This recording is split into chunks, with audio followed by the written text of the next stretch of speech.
as the Acting Group Chief Financial Officer, I would state I am a member of the Board of Directors of Transnet as well. The process of understanding exactly what transpired in the years that were preceding the appointment of the board and myself, we commenced a review of a number of transactions, particularly those that had received a fair amount of media scrutiny. Amongst them were transactions that would look at 1064, which was commonly called 1064 in Transnet, the acquisition of 1,064 locomotives. There were related transactions to that, like the maintenance agreement that was signed with China South Rail, Neotel, which was in the press for a number of issues around payments that were made to other entities, Regiments Capital, Trillian Capital, and Trillian. There were other entities within the Trillian group of companies that were also discussed in the media, and the Durban relocation program, which was the relocation of 2 original equipment manufacturers, or what we commonly call OEMs, yes, from Johannesburg through to Durban, and also the service provider Nkonki. These were the high-level transactions or contracts that we deemed were necessary to look at the time. It is not an exhaustive list. There have been a number of reviews that are outside of this list. And I think I would also stress that the processes in some of these transactions continue. They are not limited to the 16th of April submission. They will continue, yes, for a variety of reasons, Advocate. Yes. And if you go to paragraph 3.1, if you can read it into the record and expand, flowing obviously from an experience when you now reviewed, the different contracts. Chairperson, I think it's necessary at this point to state that on the review of governance within Transnet, what we found was that certain transactions were approved through normal processes, and some of the transactions did not go through the governance processes prescribed within Transnet. I detailed under 3.2 some of the examples, which I will provide more insight in at a later stage. However, suffice to say that if we look at the Neotel transaction as an example, there was an approved memorandum to appoint Neotel in October 2013. In about the 20th of November 2013, a memorandum was signed by the then Chief Executive of Transnet, Mr. Brian Molefe, nullifying the decision of the people that approved the memorandum of the 31st of October and replacing Neotel with T-Systems. Subsequent to that period of the 20th of November 2013, there seems to be a lot of inactivity, and then on the 5th of December, or around the 5th of December 2014, a further memorandum surfaces that approves the appointment of Neotel. This is something that is not ordinarily in the process of procurement at Transnet. When you give consideration to the fact that Neotel was initially recommended through an open tender process, and there were all of the necessary procurement events that had been adhered to. The memorandum of the 20th of November essentially just nullified a proper procurement process. That's one example. Yes. If we look at the maintenance agreement with China South Rail, this agreement was authorized or recommended to the then Minister of Public Enterprises. It was a submission that was made directly to the Board of Directors, the full Board of Directors. As far as we have checked our records, Chairperson. When you say directly, it means that it never underwent any procurement structures within Transnet. As far as we have reviewed, Advocate, we have not seen any evidence of it surfacing at any management committee meeting. neither had it gone through the structures of management. And also within the board, there was a subcommittee of the board that should have reviewed this submission, and we do not find any evidence of that. It was presented directly to the board of directors, the full board meeting, and then subsequently delivered to the Minister's Office for approval. Mr. Chair, this now links with the evidence of Mr. Volmink when he raised those concerns of important structures within procurement simply being undermined and transactions being sometimes approved by a single person without giving regard to process at all. Yes, thank you. And Chair- that, yes, you may proceed. Sorry. Chairperson, I think also when we look at the entities, Regiments and Trillian, they have featured quite significantly. We have done a fair amount of review in the workings of regiments. What we have found is, again, transactions where regiments would be given approval or approval would be granted for regiments to provide certain services. An example of that is the China Development Bank loan, for which regiments was paid 166 million rand as a success fee. That particular transaction was approved by the ADC, and it had not served at any management committee internally at Transnet.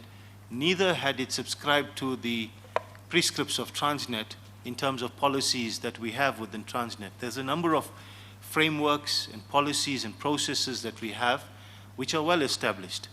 And transactions around Regiments and Trillian seem to have bypassed these prescripts in Transnet completely. In fact, a number of executives at Transnet were completely ignorant of the fact that these transactions even occurred. Some of them would have come to know of this through the media reports and not through the relevant committees that they may have sat on. Yes. And all that, I mean, the reviews that you have conducted and clear evidence of structures being undermined makes you to come to an observation at 3.1 where you say, with the benefit of hindsight and in my new role, I now understand that there was a system where a set of key role players, both internal and external, and Transnet executive, board members, and certain companies acted in concert to the detriment of Transnet's best interest, causing pecuniary losses to the company, and that's what you're maintaining. Yes, Advocate, I maintain that. Yes. May I then refer you to page 4 and take us what you are saying in paragraph 3.2.5. Yes. Again, the Durban relocation, which is now what we commonly call the Durban relocation, but this was the relocation of two OEMs that were originally envisaged to assemble their locomotives in Johannesburg or in the surrounds of Gauteng, were moved to Durban. Once again, when we review the documentation, it again seems as though individuals authorized this particular move, and this particular move had not served at any relevant committee within the executive structures. Something as significant as this, with the impact that it had on the delivery schedule, should have or ought to have at least surfaced at the EXCO, at the Executive Committee of Transnet, if not even at the board level. The value that we reference on the Durban relocation is just in excess of 1.2 billion rand. Yes.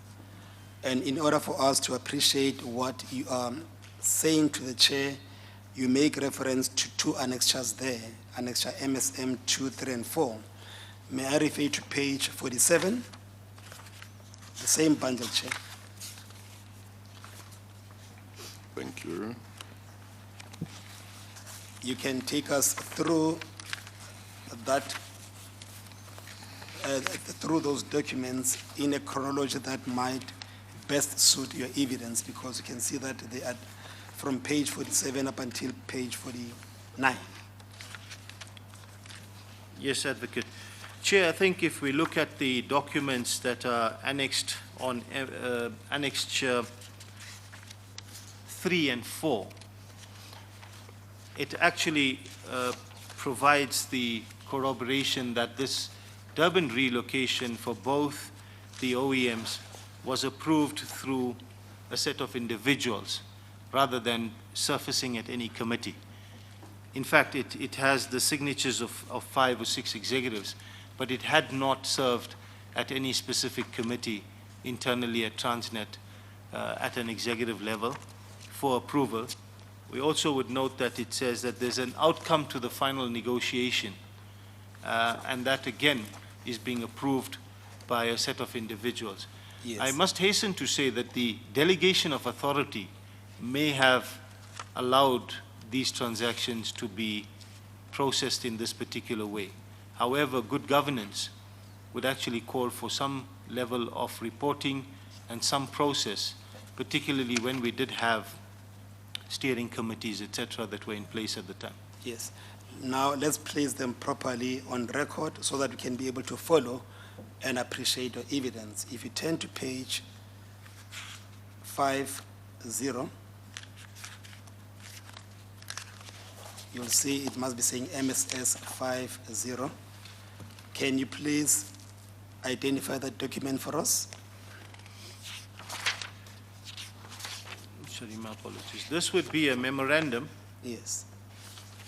that is addressed to the Group Chief Executive at the time from the Acting Chief Executive of Transnet Freight Rail at that time, requesting for the Acting Group Chief Executive to approve the relocation of China North Rail to TE's facilities in Durban, Transnet Engineering's facilities in Durban, for the manufacture of 233 class 45 diesel electric locomotives. It should actually read diesel locomotives. Yes. And if you go to the paragraph under the purpose, what is the purpose? As described in the document. It says, request the Acting Group Chief Executive to note the final outcome of the negotiation for the relocation to Durban with CNR, approve the variation order for the relocation to Durban to a maximum value of 647 million. It's 647,181,494 million with Without- CNR. No tender processes. As far as I'm concerned, there wasn't a process. This was something that was put together through a negotiating team who then made this proposal. My assumption is then to the Acting Chief Executive of Transnet Freight Rail. Yes. And then it asks for the sign-off of a letter to be issued to CNR to accept their final proposal. And that letter is in the evidence pack as well. If you go to page 47,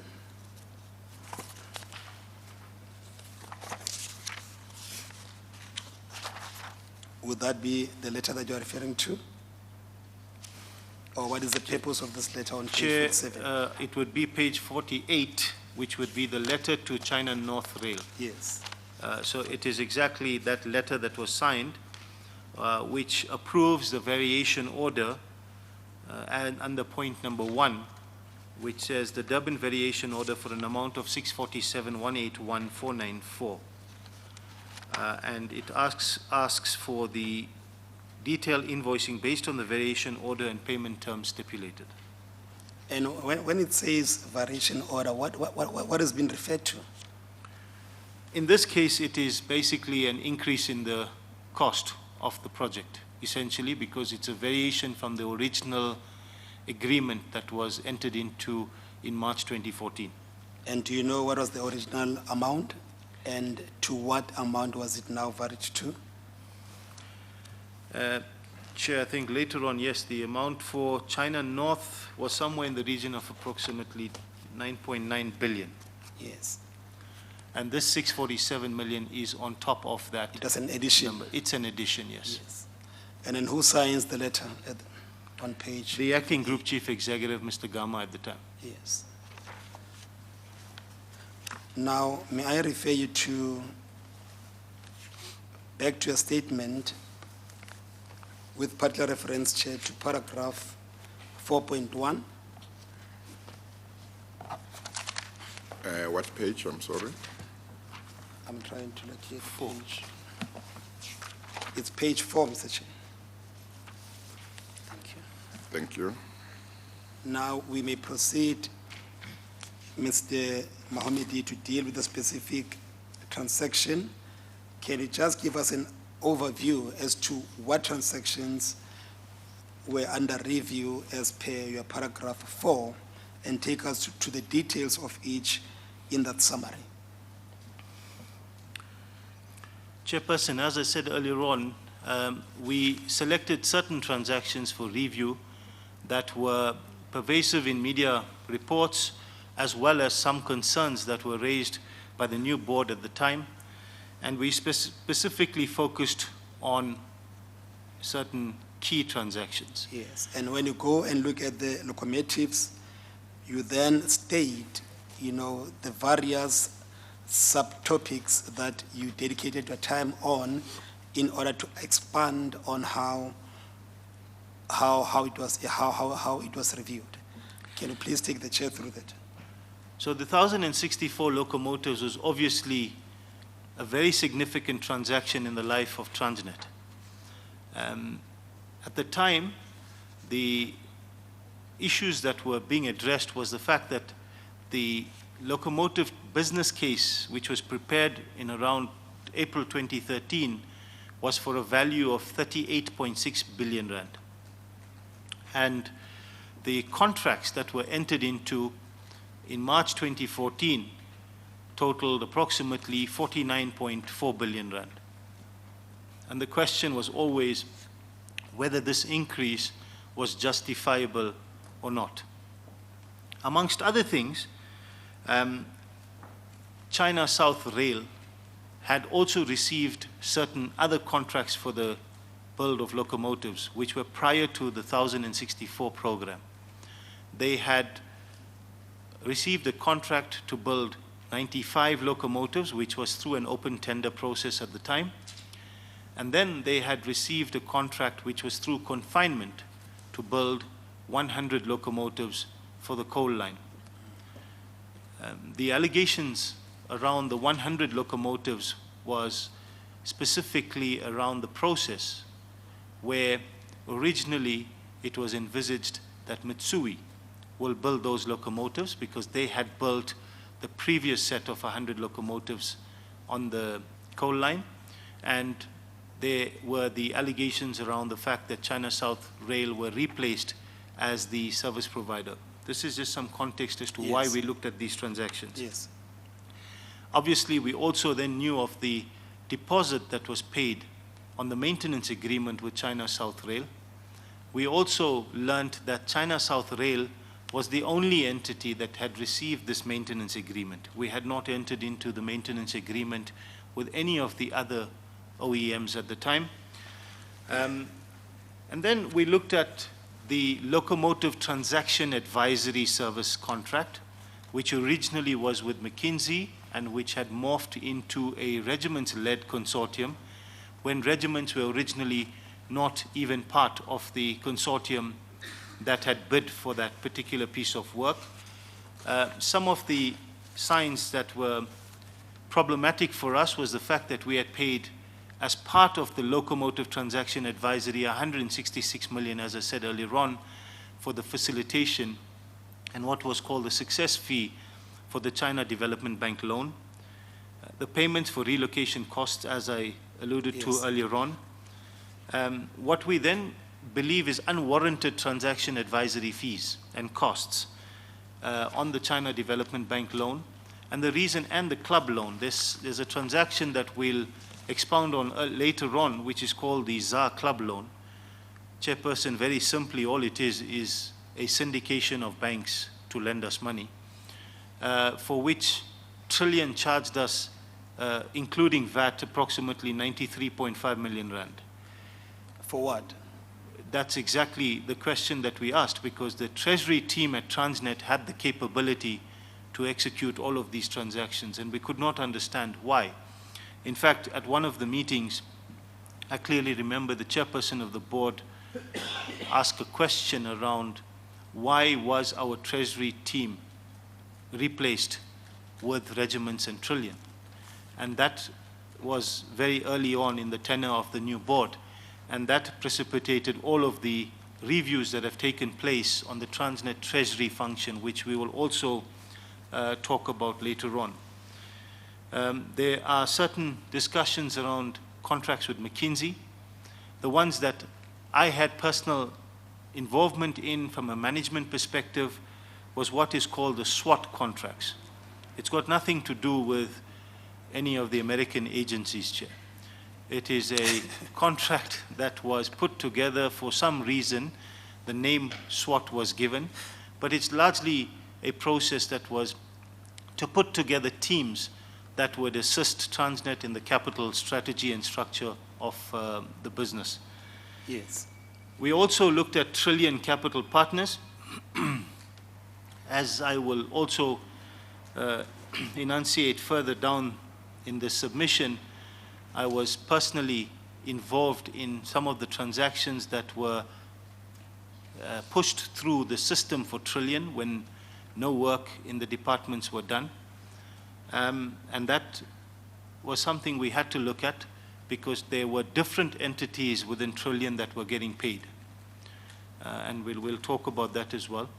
In Konki, I think the Auditor General in around March 2018 issued a notice to state-owned entities and state organs around the involvement of Nkonki in possible state capture at that time. And Nkonki were a service provider to Transnet for an internal audit function which went out on open tender in 2013. In around February 2017, there was a submission to the ADC, which was a board subcommittee, the Acquisitions and Disposals Committee, which made procurement decisions, to award Nkonki an increase in that internal audit service contract for 500 million rand. With any tender process? No tender process. Also, violation and contravention of the PFMA, violation and contravention of National Treasury notes and instruction notes. Yes. The 500 million in context, Nkonki had a contract for 5 years initially, from the 1st of August 2013 to the 31st of July 2018. That total contract was for 500 million over 5 years for the internal audit service work. And this approval in February 2017 was effectively giving them a 500 million increase on a 500 million contract over a 24-month average period. So meaning that in total, it would have actually scored almost $1 billion. $1 billion, a contract to a value of billion. Yes, 1 billion. Advocate, that's correct. And obviously Neotel, as I also explained a little earlier, and T-Systems. T-Systems in Transnet Group Capital, while I was there, I had identified in the execution of my function there certain irregularities. Yes. Those are the key transactions. Now, let's focus our attention to the 1064 locomotives. What was your involvement in this transaction, if any? Chair, in my role as the General Manager of Group Capital Integration at Transnet, one of the key accountabilities that I had was management of the capital portfolio of Transnet. And that included all of the key projects and mega projects that Transnet was contemplating at the time, under what was then called the Market Demand Strategy, or short, the MDS. This was a strategy that was implemented in around 2011 with a 7-year view of executing capital that was in excess of 300 billion rand. Yes. To create capacity ahead of demand. That was the punchline. We wanted to create capacity ahead of demand so that when the key commodities would actually materialize, the infrastructure would be in place and we would not be disadvantaged as a company or a country. One mega project within the 300 billion was the acquisition of locomotives. Yes. There was a detailed process to understand whether there was a business need for Transnet as to whether they required locomotives. and specifically this was in the Transnet Freight Rail division. The process of creating a business case takes into consideration the business need, the financial assumptions, and a whole host of other activities. The ownership of that business case is always within the operating division that will utilize those assets, and in this case, it was Transnet Freight Rail. Yes. However, at the time, there was a letter of intent which was issued to McKinsey, or the McKinsey consortium, to assist with the business case, amongst other things, related to the advisory on 1064. My role was to actually assist McKinsey in coordinating the activities between Freight Rail and the group functions, and also managing the process of getting the business case completed at the time. Yes. That's largely where it was. Yes. And a business case was completed. May I refer you to page 57? Yes, Advocate, that is the business case that was completed and submitted. Yes. Now, in order for us to appreciate what did it entail and whether it did achieve also its purpose, may I refer you to page 90 of the very same document, the business case. And under the heading, under paragraph 4.3, Chair, under the heading Approach to Cost Calculation, and tell us what was sought to be achieved in that paragraph and what really transpired. Chair, I think when you look at the approach to cost, Yes.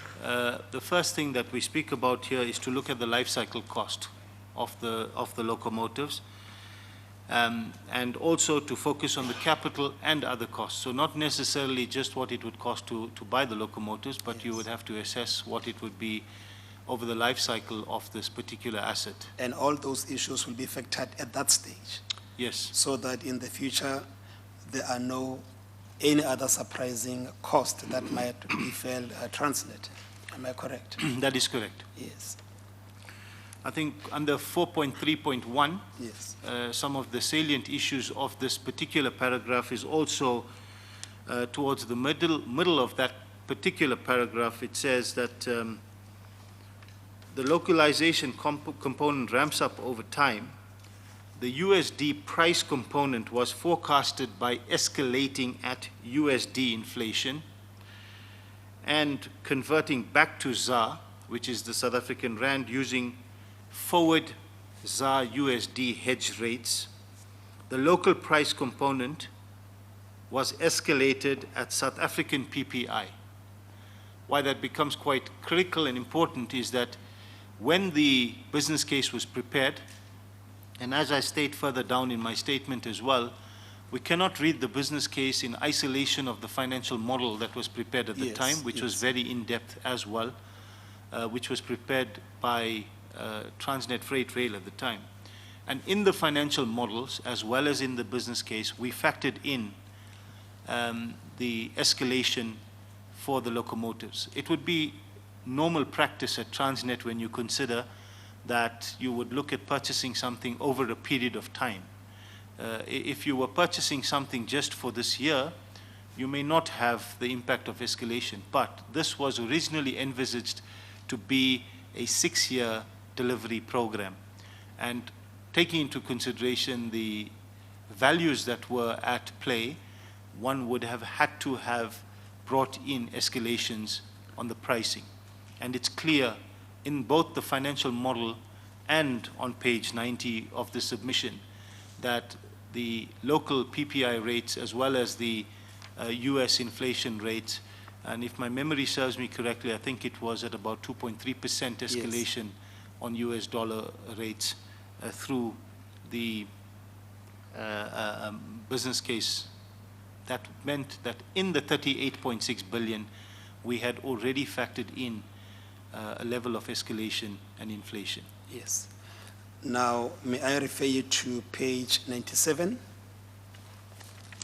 It's the same document, Mr. Chair, with particular reference to paragraph 5.2, so that we have to understand as to what was considered at the time when the amount was estimated and what factors were taken into consideration. Take us through paragraph 5.2. I think suffice to say in paragraph 5.2 is Exhibit 29, which is very clear. Yes. At the time that the business case was prepared, the foreign exchange, the spot rate was 9 Rand 13 for 1 South African rand. And thereafter, we would have obtained the future possible rates, an estimation of the forward curve, what we call the forward curve. We would have obtained that from either financial institutions or the entities that we normally use. Having regard to the duration of the contract itself. Yes. So what is important here, Advocate, is that we did factor in an escalation, if you want to call it that, in the foreign exchange rate against the US dollar, giving consideration to the fact that a number of the components of any original equipment manufacturer submission would have a dollar component. But I also think that one of the very important points is that the last paragraph on page 97, Yes. which talks about the impact of localization. Essentially, 55% and 60% of the diesels and electric locomotives were to have had that impact or that percentage of localization or the local content. That would mean that that percentage would not necessarily be subjected to a foreign exchange impact because it would be spent locally in our country. And I think the paragraph explains it very, very simply. It says, localization of production is a natural hedge.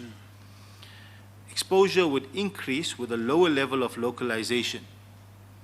The exhibit below shows foreign currency exposure for a 10% devaluation scenario to be 1.2 billion, given a 70% localization component.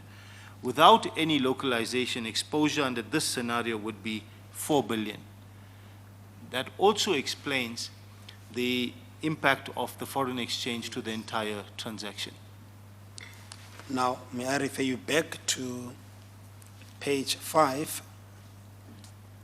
That is now your statement for the Commission, and proceed to take us through paragraph 5.1.2 onwards on the 1064 locomotive bill. In terms of the business case for the 1064, as I said earlier on, there was an advisory contract that was initially also handed to the McKinsey consortium. I had no role in the procurement of that or the process that was followed in that transaction. Yes. Advisors. That process commenced in 2012 at some point. When I got to the the Group Capital Integration and Assurance Department, the letter of intent had already been issued to McKinsey. Through the process, we learned that the McKinsey consortium had had some changes. Amongst others, Letsema, who were part of the original submission, and there was an indication, and again, I have not seen the documentation, but there was indication that Letsema were service providers or planning to be service providers to an entity that may have or could have bid in the 1064 program already. Once again, just to give context, Advocate, if you would allow me. Yes, please. The RFP had gone out in July 2012 for the 1064. Timelines are quite important as we progress through this conversation. So in December 2012, the RFP, the LOI is issued to McKinsey. Subsequently, Letsema is found to have a possible conflict of interest.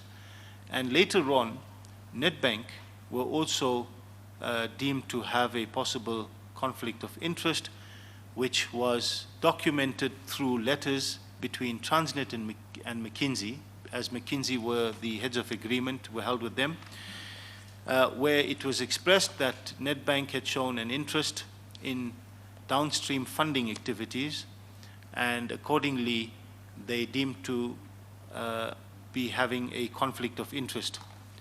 Regiments had been the replacement entity for both, as far as we are aware, for both Letsema and Nedbank.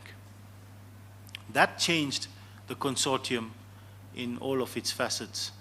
And we have learnt, subsequent to the reviews that have been conducted also by MNS, that this particular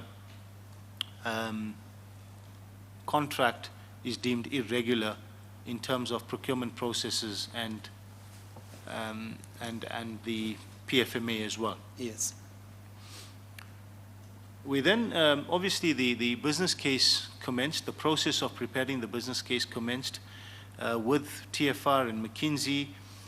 There were a number of issues, etc., but the TFR, McKinsey, when I say TFR, it's the Transnet Freight Rail teams, McKinsey, as well as the group capital integration teams worked together. Mr. Singh, Mr. Anod Singh, the then CFO of Transnet, provided the key oversight role in this process of the preparation of the business case. It required long hours, working over weekends, and Mr. Singh was very, very involved in this process. And at points during the process, he also liaised with the TFR chief executive, who was ultimately the owner of the business case. He liaised with him, and at that time it was Mr. Siyabonga Gama. As I said, Advocate and Chair, the business case must be read in conjunction with the financial model. In some cases, some detail may be in the financial model but may not be explicitly stated in the business case. However, I think the business case is quite comprehensive.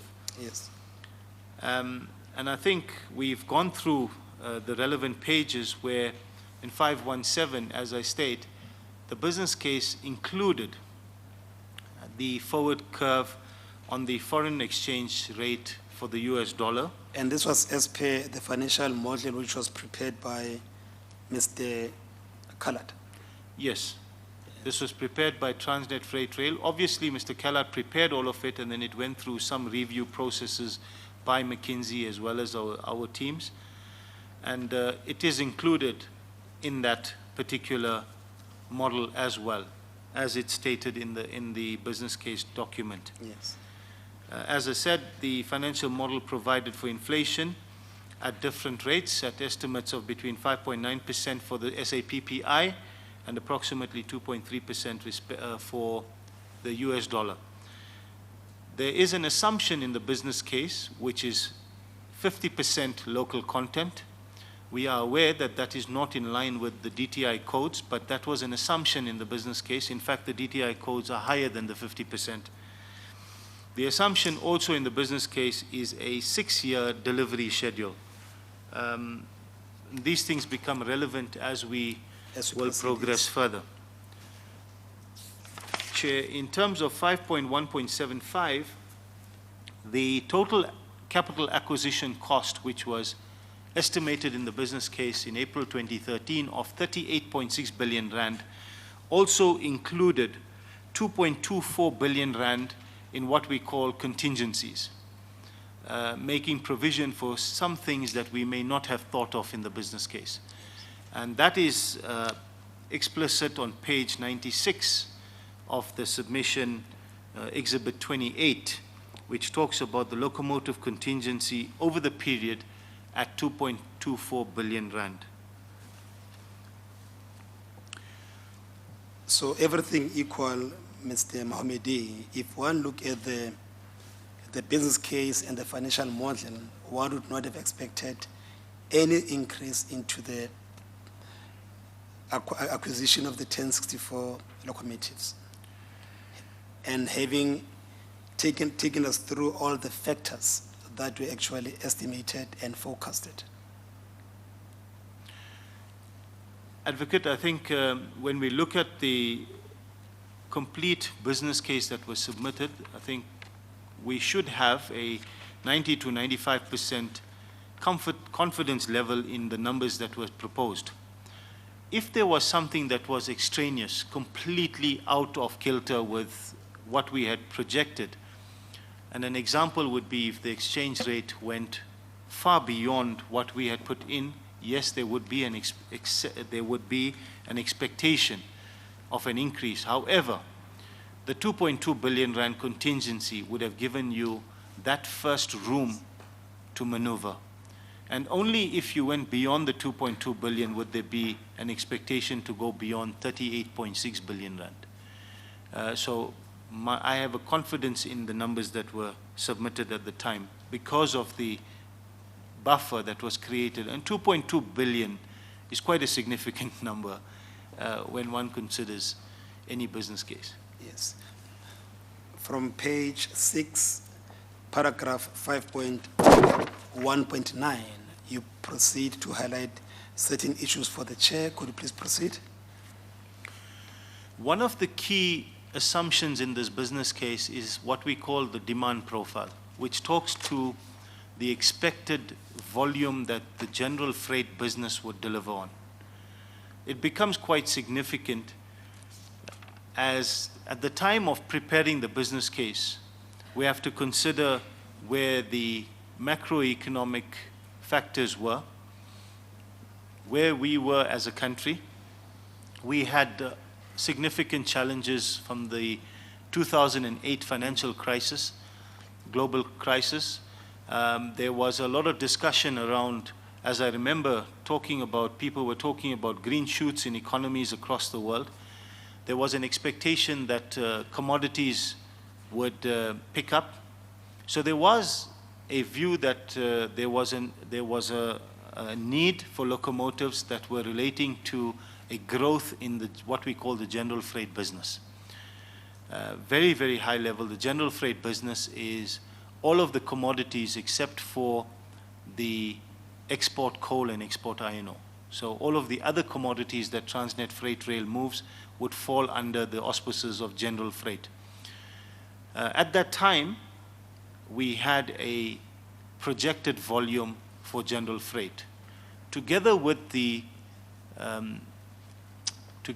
quality of locomotives that existed at the time, there was a need for new locomotives.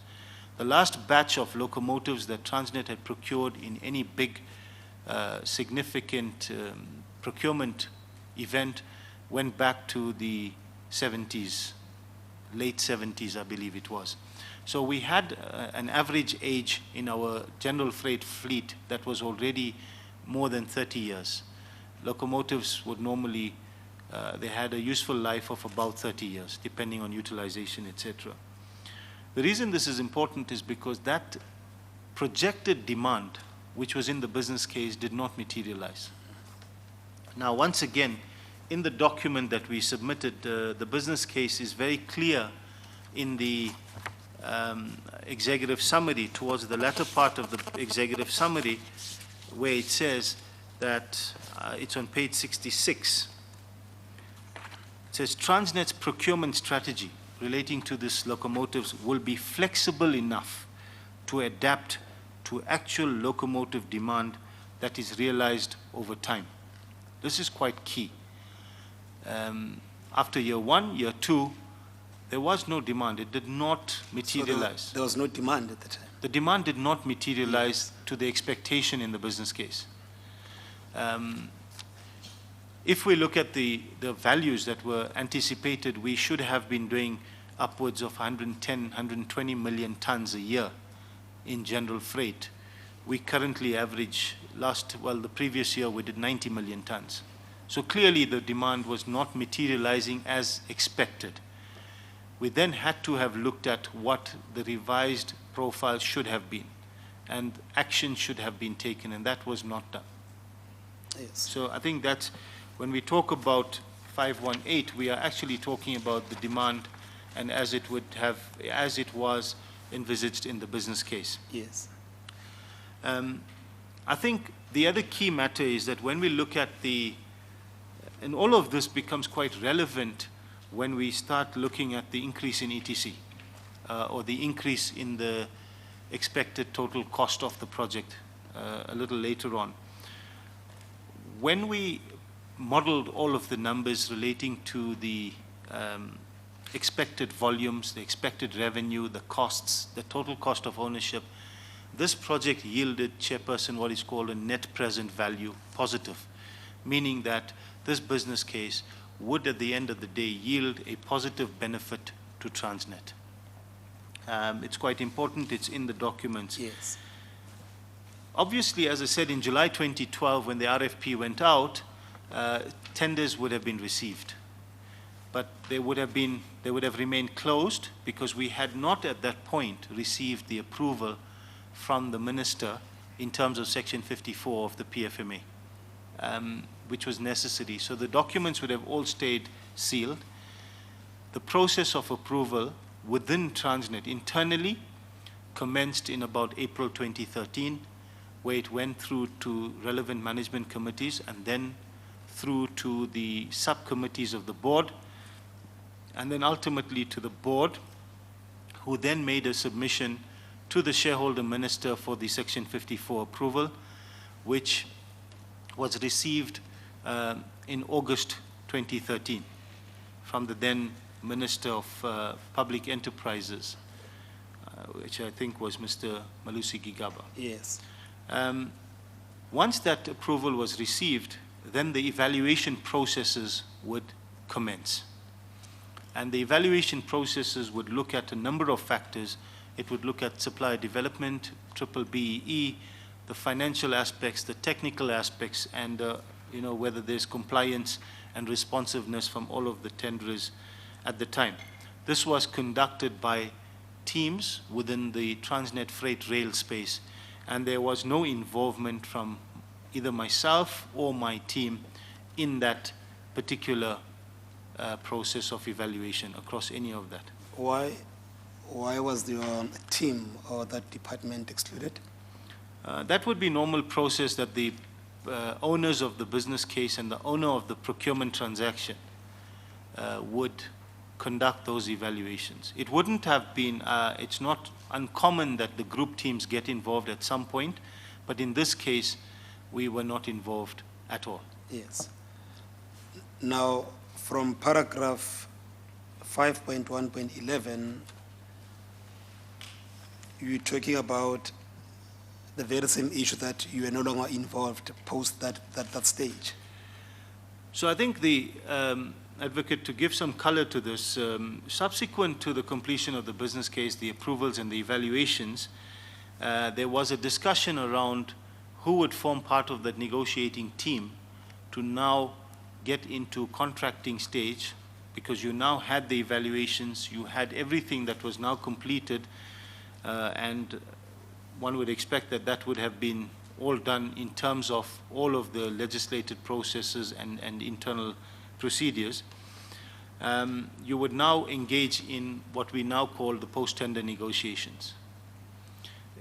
This was to have commenced in about the first week of February, and as I mentioned, around the 3rd or 4th of February 2014, my memory is not exact, but I remember it was either Monday or Tuesday in the first week of February, I was informed by Mr. Anot Singh that I would not have any further role in the negotiations, and that I would be spending time at the office and making sure that that would continue in terms of the sustainability of finance. And he was appointed then, and this is what he informed me, that he was appointed by Mr. Molefe, Brian Molefe at the time, to head up the negotiations.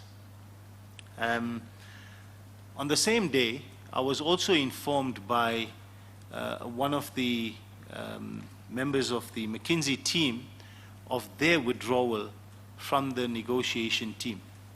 Initially, it was envisaged that they would be significantly involved in the negotiation team, assisting Transnet, not necessarily directly involved, but assisting Transnet in negotiation through whether it was the strategy of negotiation, defining the parameters, and also assisting in terms of providing Transnet with insights from their global experience in not necessarily just locomotives, but other significant transactions. Yes. But why, what was the reason for them withdrawing? I'm not entirely clear, but I was given some indication that there was discomfort from McKinsey around the timing or the proposed timing that Transnet was putting on the table to negotiate such a significant transaction. There was talks of a 6-week negotiation period, which obviously didn't make too much of sense when you give consideration to the fact that we were talking about what at the time, if my memory serves me correctly, was one of the single biggest locomotive transaction in the world. And we were talking about negotiating this over 6 weeks. We had negotiated, and I was involved in the 95 loco negotiation, which took probably the same period of time, and that was for 95 locomotives. So I think what indication I had got at the time, and it may be true or not, but I had got that indication from an individual at McKinsey that there was discomfort in terms of Transnet, in inverted commas, rushing the negotiation process. What then happened after it withdrew, after McKinsey withdrew? As far as I'm aware, McKinsey then withdrew, and there was a session or for purposes, I know the lawyers that are sitting here will say to me it was not a session. There was a purported session of the McKinsey Locomotive Advisory Contract. And the reason I say that, Chair, is because we have not been able to find a session agreement between McKinsey and Regiments on this session. What we do have is a letter, I think that's marked, I think it's Annexure 6, if I can reference it, where McKinsey actually writes to Transnet. Mr. Chair, it's page 175. Yes, it's page 175. Thank you. Page 175 is a letter from McKinsey stating that all rights and obligations created through the 1064 Locomotive Advisory was ceded or delegated to Regiment's capital in accordance with such agreement or discussion. There isn't a session agreement as far as we are aware. However, it's also worthy to note, Chair, this letter is written on the 16th of April 2014. As we go further down in the document, you'll also find that the exact MSA, which is the Master Service Level Agreement, was actually only signed by McKinsey on the 21st of February 2014, which is subsequent to the session date. And it's maybe interesting, but that's the facts that we have at this point in time. Now, other than the letter that you see on page 175, you are saying that from the records of Transnet, there was never a session agreement. Not in my understanding. There was not a session. What I want to also understand, what was the status of the letter of intent, if you still recall, between McKinsey and Transnet at this stage of this purported session? As far as I'm aware, there were certain extensions to the letter of intent, and at some point, again in my document, I think it's later on, we talk about the letter of intent, the validity period had been extended to the 30th of November 2013. I don't believe from the documents that we've reviewed that there was a further extension to this LOI, and therefore this letter of intent had essentially expired. Now, assuming that there could have been that session, I know that you say purported session, what rights, if any, would McKinsey have to cede, the contract, having regard to the fact that the letter of intent has lapsed? Well, I guess that's something that the lawyers will have to debate. But if the letter of intent expired without a master service level agreement being drawn up, there essentially isn't a contract that can be entered into, as far as I understand. Yes. But we know that when this session session occurred, there was never any tender process in relation to the services to be rendered by regiments. No, there wasn't a tender process that went through. And in fact, I think when we look at the regiment's involvement in this as we progressed, if I can call it that, into 2015, this contract moved from a value of approximately 35 million to over or close to 270, 280 million. And regiments were the primary beneficiaries in that, in that extension of value and time. Yes. May I then refer you back to your statement, page 7, Mr. Chair? And take I us. think, Mr. Mkwena, 177. looks like this is the time for the short adjournment. I was assured that I will never miss that time. We are going to take the short adjournment and we'll resume at 11:30. We adjourn.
You may proceed, Mr.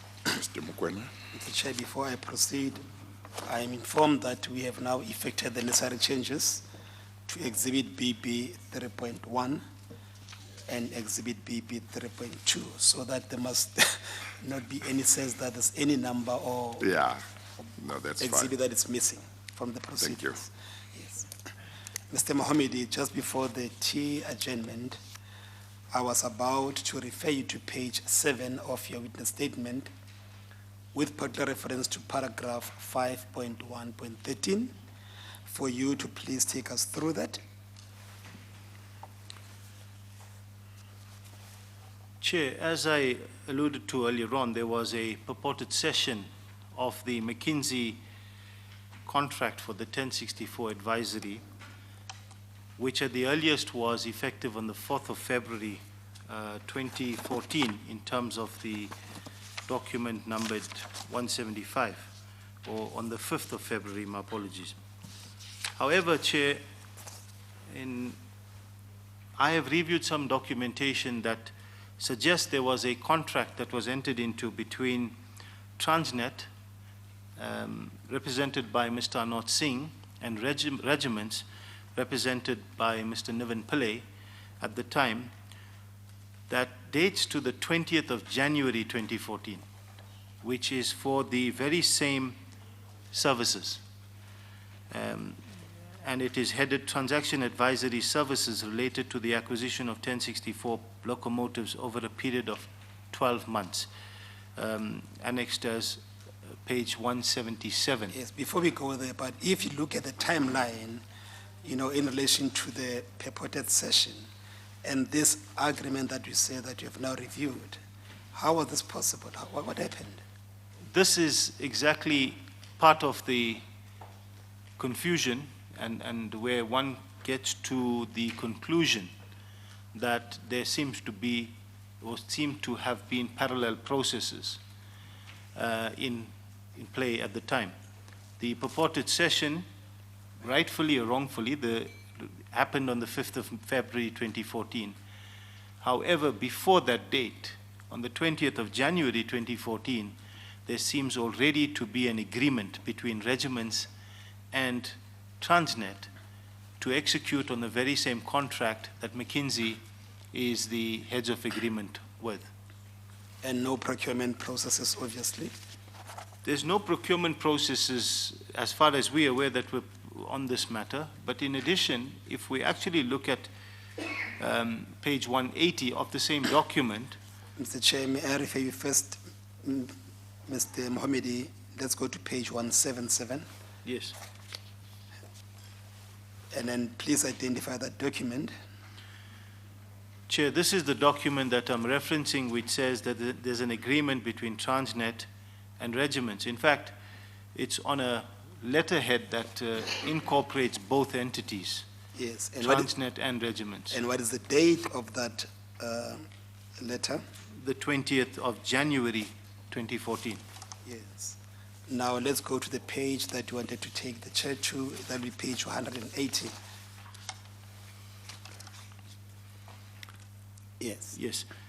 Chair, if we look at the signatures on the document, Mr. Anot Singh is a signatory, and next to that, next to his signature is marked subject to items listed below. And amongst the things that are listed below, it says costs and payment against this scope may not be made. Tell the chair where you are reading. I'm reading the last line on page 180, Chair. My apologies. The handwritten. It's handwritten. The handwritten note. Yes, Chair. Okay. It says costs and payment against this scope may not be made above 9 million rand without specific approval. This is in 2014. Yes. We later learned that this amount exceeded 285 million. It was not to exceed 9 million, but This is- upon review, it exceeded how much? It exceeds 280 million. This was, and it says without the specific approval by Transnet. However, the document is out of sync in terms of timelines, clearly out of sync.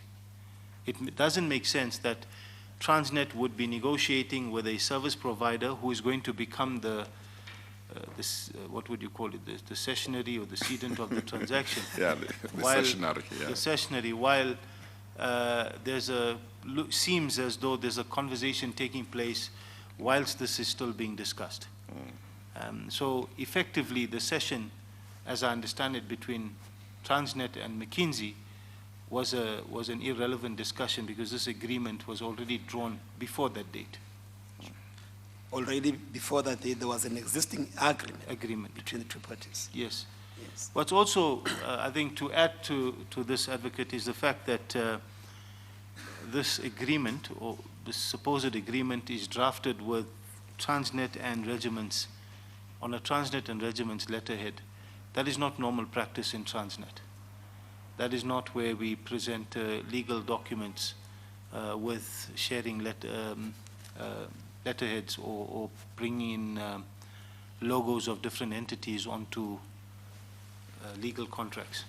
Yes. Well, Mr. Mukwena, the fissure that Mr. Mahomedy is mentioning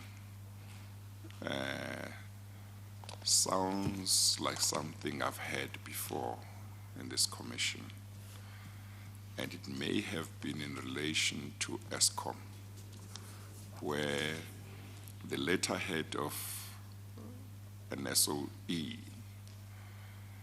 or a letter reflected the letterhead or emblem or logo of the SOE as well as of the supposed service supplier.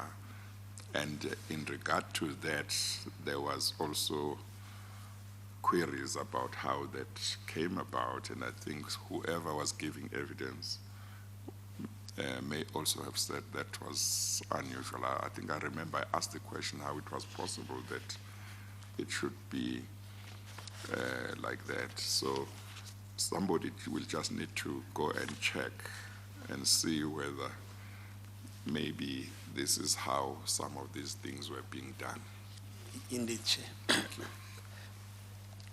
Now, you conclude neatly on that aspect with reference to your paragraph 5114. Please take the Chair through it, even though I'm sure that you might have ventilated same through evidence. Chair, I think the above illustrates further there was a parallel system at play, because despite McKinsey having been appointed through a procurement process for the transaction advisory service, there was a parallel appointment of Regiments in January 2014 for the same service.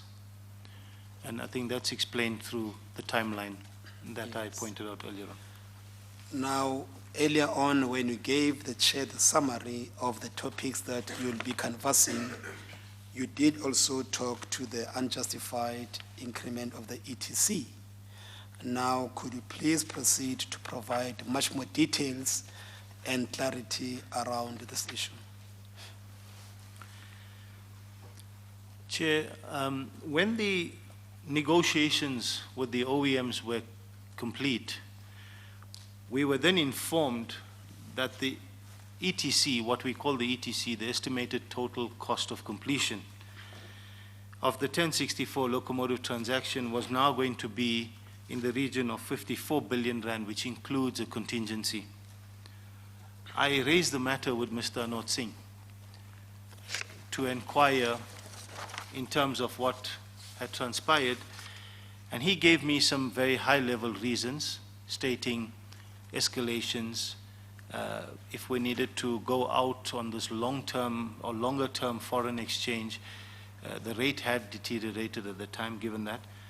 But he said that there was a detailed report that was being prepared for the approval of the board, who was the accounting authority at the time.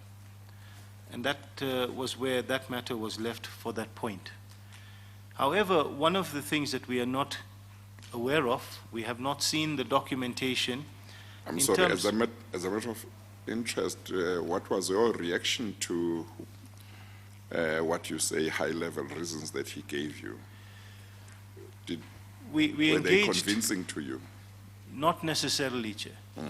They were, as I said, the two clear matters that he put on the table at the time was escalations, which if we left it out for 6 or 7 years, it would cost the company too much, and the foreign exchange. I remember him saying that it would have cost us more than another 10 billion if we left it. So when I say another 10 billion, it would have gone to beyond 60 billion rand. That was his assessment at the time.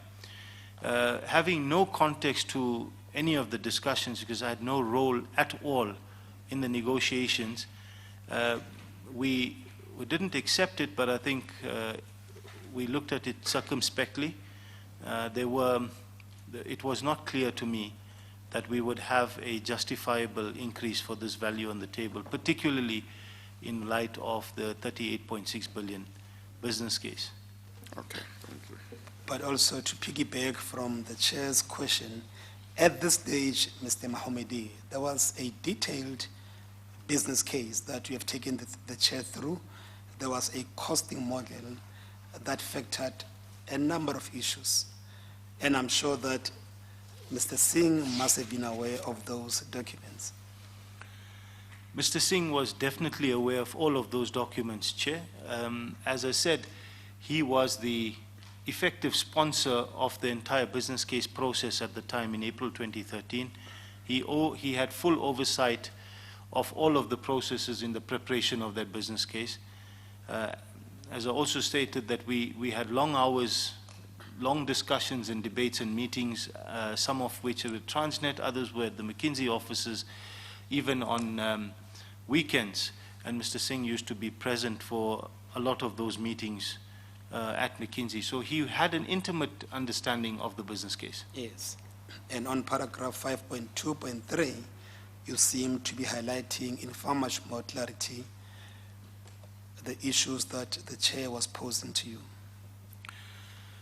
So I also think that at some point in April 2013, the business case, which is presented in front of the Commission today, in the executive summary part, references that the business case, or this business case, excludes the impact of price escalations and Yes. foreign exchange. That I don't believe is true. There have been a number of reviews that we have conducted in that regard, and I think that that was an oversight on the part of Transnet in terms of aligning this document with some other documents that were presented, and not necessarily by somebody who was involved in this process, who understood that it included all of these costs. So the submission before you in the executive summary says it excludes, but it does include. It may exclude, as I said, any extraneous event or extraneous cost, not necessarily escalations and inflation. That was specifically included. Yes. And when this increment was sought, was there a memorandum that was prepared to the board? Yes, Chair. I think in recent months, I have been provided with a memorandum that it was submitted to the Board of Directors. Once again, Chair, it was submitted directly to the Board of Directors in May 2014, which endeavors to explain the increase in the ETC from 38.6 to 54 billion rand. Yes. And for completeness, Chair, I'm referring the witness to page 182. 182. Yes, Are you there? Yes, Chair.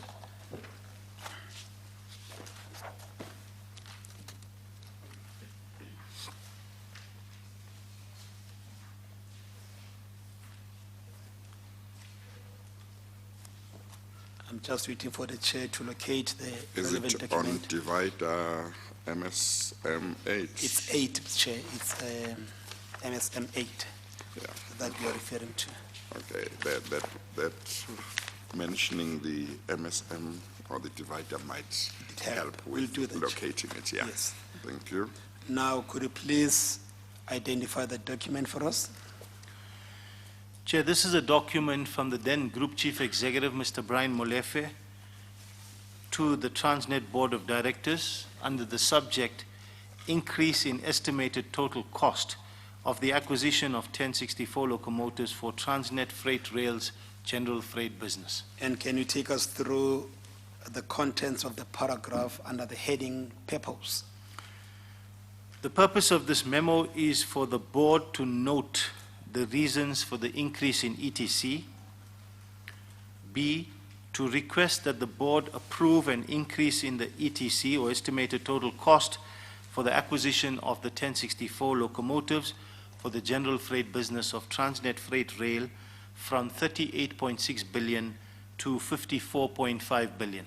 Yes, and I know that later on you'll be commenting on this memo, but for us to appreciate your comments, take us through what is stated in the executive summary. Chair, I think largely in the executive summary, it endeavors to provide an explanation of the movement from 38 billion or 38.6 to 54 billion in different categories. It puts it down to update on business case for updated economic assumptions, forex and escalation risk mitigation, Transnet engineering scope, contingencies, and then it goes on to say that this was actually, some of the costs were lower than the capital acquisition cost of minus 6.5 billion. Yes. Refer please to page 185. And under discussion, the items that are listed in paragraph 3, would that be a justification for the increment? Page 185. Chair, I don't believe that these are proper justifications. No, I understand that. In terms of the submission. I understand that you might not believe Yes. them, but for now, I am saying that as they are recorded there, That's the recorded. this would appear to have been a justification for the increment. Correct. Can you take us through? What was the justification? The increase in ETC of 15.9 billion is due to the following: escalations from the approved business case to award date, forex from the approved business case to award date, additional scope of work allocated to Transnet Engineering for the strategy to enable TE to eventually transform to an OEM of locomotives, strategic, the cost of reducing the batch size, strategic and risk mitigation, the cost of future escalations over the life of the contract, forward-looking and risk mitigation, the cost of fixing forex exposure over the life of the contract, forward-looking and risk mitigation, and contingencies related to variation orders, options, such as electronically controlled pneumatic braking and wire distributed power, and capital spares, item G of table 2. Yes, and you had an opportunity to review these grounds of justification in light of the documents that you've reviewed and having regard to the previous business case. Can you take us through your overall assessment of this memorandum?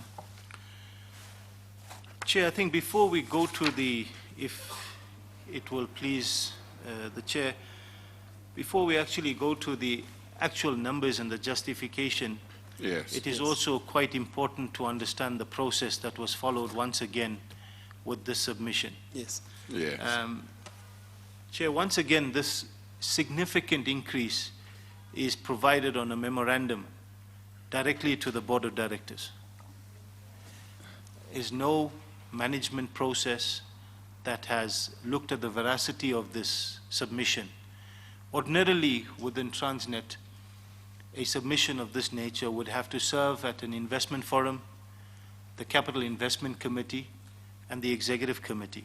From a management perspective, within the board structures at that time, right or wrongly, it would have served at the ADC, the Acquisitions and Disposals Committee, before submitting to the board itself. That process was not followed at all. It served directly at the board. The second key matter is the date. Sorry. Before you go there, so are you saying ordinarily when there is a transaction that has been subjected to a tender process And if there is an increase in costs, there is a procedure through which there is a procedure for the approval of those costs, of the increase in costs. And in this case, at that time, it should have gone through the bodies that you have mentioned, but you say it didn't do that. That wasn't done. It went straight to the board, and you say that was unusual. Yes, Chair. Okay. That thank was you. entirely unusual. Yes, thank you. Chair, the other significant point in the timing of this transaction, the contracts were signed around the 17th of March 2014. This approval is dated May 2014, which is essentially a post facto approval. The process once again dictates that you cannot enter into a procurement transaction if the capital investment value has not been increased to the value of the contract, which would mean that this approval would have been required prior to us entering into those contracts, which didn't happen. So this is what we call a post facto approval, which again contravenes the Transnet processes. If this kind of submission had been subjected to the normal processes which would have included the involvement of management,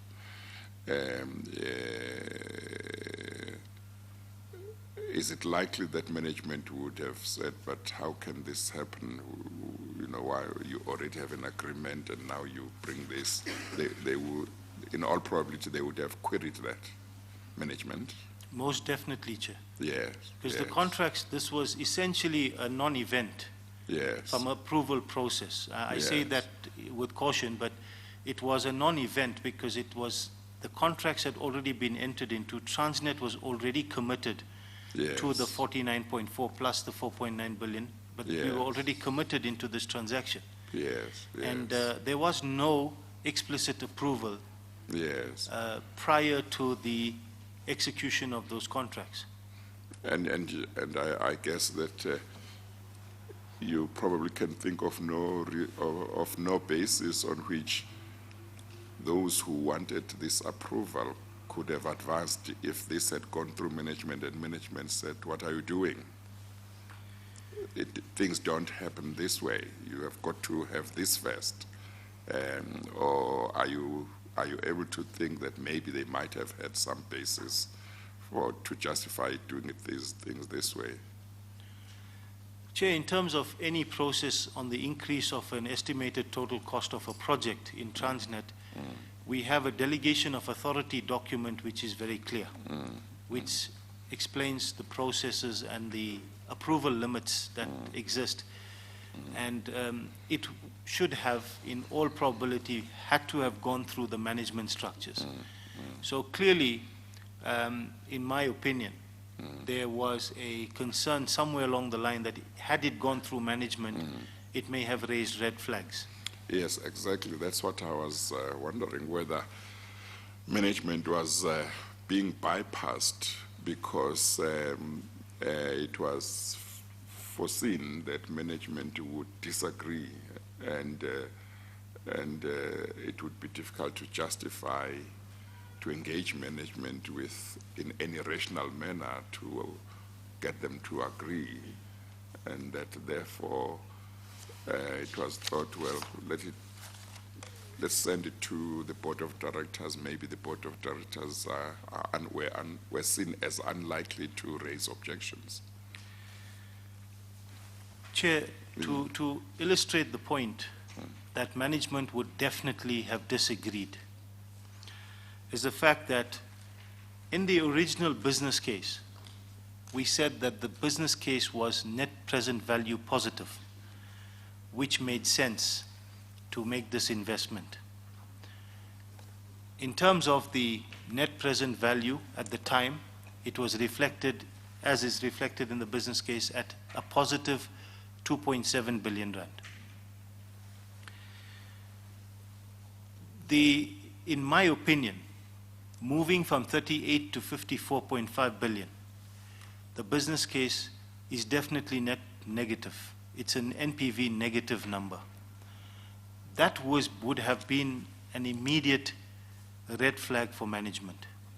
Making, in this case, a 54 billion rand investment with a negative NPV is the first and most important sign that there's something wrong. And that would have been based on the, for want of a better word, the optimistic projections on the revenue numbers. And with that, it would give you a negative NPV. The reason I put this on the table is because in point 7, on page 183, it says that the NPV of the business case remains positive at 11.68 billion rand. And that is because they changed the assumptions in how they calculated the NPV. That's the first red flag, Chair. The second red flag, this was not an increase of 3% or 5%, and even if it was 5% or 3%, it was significant. But Chair, this was an increase that was from 38 to 54 billion rand. It was approximately 50%, just about 40% increase in ETC. The first thing that management would have asked for was if the financial models were updated and a new business case be presented. This memorandum is not a business case, it's a memorandum. It does not go through the same risk mitigation processes as the original business case had undergone. Now clearly, if we model the 54 billion rand into the business case or into the financial model, you would not come up with a positive NPV based on the assumptions of the business case. What they then did was they used different assumptions. So we normally use what is called the weighted average cost of capital to do the net present value calculation, which is, at the time, was about 12.5%. If you use a higher rate, you will get a bigger number. And they used a higher rate to get 11.68 billion. But it's not comparable to what we used in the business case. This was done to suit the outcome. That is essentially my view on the matter, Chair. Thank you. Perhaps, Chair, this fell under those categories of confidential confinement or variation. Oh. It might be. Yes, yes. And that Mr. Volmink was complaining about. Then you proceed, Mr. Mahomedy, to give us your overall assessment on the memorandum in much more details, because we want to understand why you took issue with it. Chair, the foreign exchange aspect of the increase in ETC, which is included in this memorandum, the large part of the increase in ETC is reference to foreign exchange fluctuations as well as escalations. The first and very important consideration from our point of view is the point of localization, which I touched on earlier on, that 55% and 60% of this contract was subject to localization, which would mean that there was no foreign exchange impact on that number. Chair, if we take the contract value in terms of what was signed, I'm not referencing the business case, of 49.5 billion, and we remove an average of 55%, which was for local content, of approximately 27.2 billion, we are left with 22 billion that is subjected to foreign exchange. What is also crucial is that at the outset and within a few months of signing the contracts, Transnet paid significant deposits to the original equipment manufacturers, on the assumption that those monies were sent offshore to their holding companies or their entities that were registered out of the country, that was made on the first day or within a few months of that. It would also not be subject to foreign exchange, because if we paid you the money today, you would remit those funds offshore and there's no foreign exchange implication. Chair, the deposits that we paid within a 6-month period of the signing of these agreements totaled approximately 9.6 billion rand. In deposits only? In deposits, or what we call advance payments. Yes. So we had the 22.3 billion, we reduce it by a further 9.6 billion, which leaves only 12 billion rand subject to foreign exchange movement. We cannot then be saying that the bulk of the 14 billion movement is then foreign exchange. And effectively, Chair, in the documents that have been provided, approximately, I think it is, sorry, my apologies, Chair, 5.7 billion rand is attributed now to foreign exchange movement. But the entire contract was not subject to foreign exchange movement. And as I've pointed out, in my calculation and my opinion, we believe that between 25% and 32% of the contract value had a foreign exchange implication. So to say that if it's between 12 and 15 billion rand, that the foreign exchange movement was in the region of 5.7 billion rand doesn't make sense in the context of what I've just presented. I think that's the first issue. And that's quite significant, because 5.7 of the 16 billion was attributed to foreign exchange. As you continue to give me your assessment of this submission made to the board, at some stage I would like you to deal with the question whether the kinds of errors or what may appear to be errors could possibly have been genuine errors, somebody overlooking something and making a mistake, or whether there are some where you say, but somebody with this kind of qualifications and this kind of experience could not have made this kind of mistake. So maybe there's something much more than just a genuine error in saying this or that in the memorandum about what increased these costs. Okay, you may proceed. Thank you, Chair. Chair, the other significant part of the increase in the ETCs, as the documents that are in front of you suggest, is 9 billion rand that talks to what is called the escalations. Now, the one thing that does not make sense is that we are not seeing any negative cost issues, in the sense that costs have come down. And the reason I say this, Chair, the initial business case was submitted for a 6-year delivery schedule, and escalation would have been put in for each year. If you now compress the timeline and you come down to 3 years, you should have, for the 3 years on the outside, you should have a saving. So to blanketly say that the escalations had to happen does not make sense, firstly. Secondly, included in the business case were escalations, and somehow those are being ignored in the calculations. So the memorandum ought to have dealt with the question of what about the escalation costs that were contemplated in the business case. How do you factor them in order to arrive at the new escalation costs? It should have dealt with, among other things, that issue.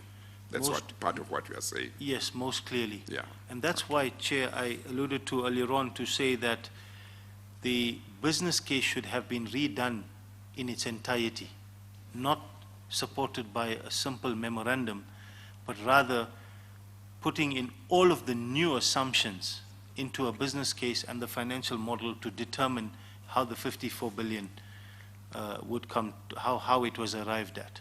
Thank you. At this point, all we're seeing is unsubstantiated, if I can call it that, numbers that are put onto a memorandum. We have not seen this translate, or we have not seen the financial model that translates into these numbers, how it was derived at, what numbers, what assumptions were made, what were the changes, what were the differences between the business case. That's not necessarily explained in the level of detail that it should be explained in. Chair, I think, as I said, there are three key categories. The first is the foreign exchange, which I've tried to explain. The second is escalations. The memorandum, again, ignores the fact that escalations were already included in the business case. It just says that this is, I think, 9 billion rand from the date of the tender to the date of the award and going forward. Yet we had escalations included in the business case, as I said earlier on, of approximately 5.9% for South African PPI, as well as 2.3% for US inflation.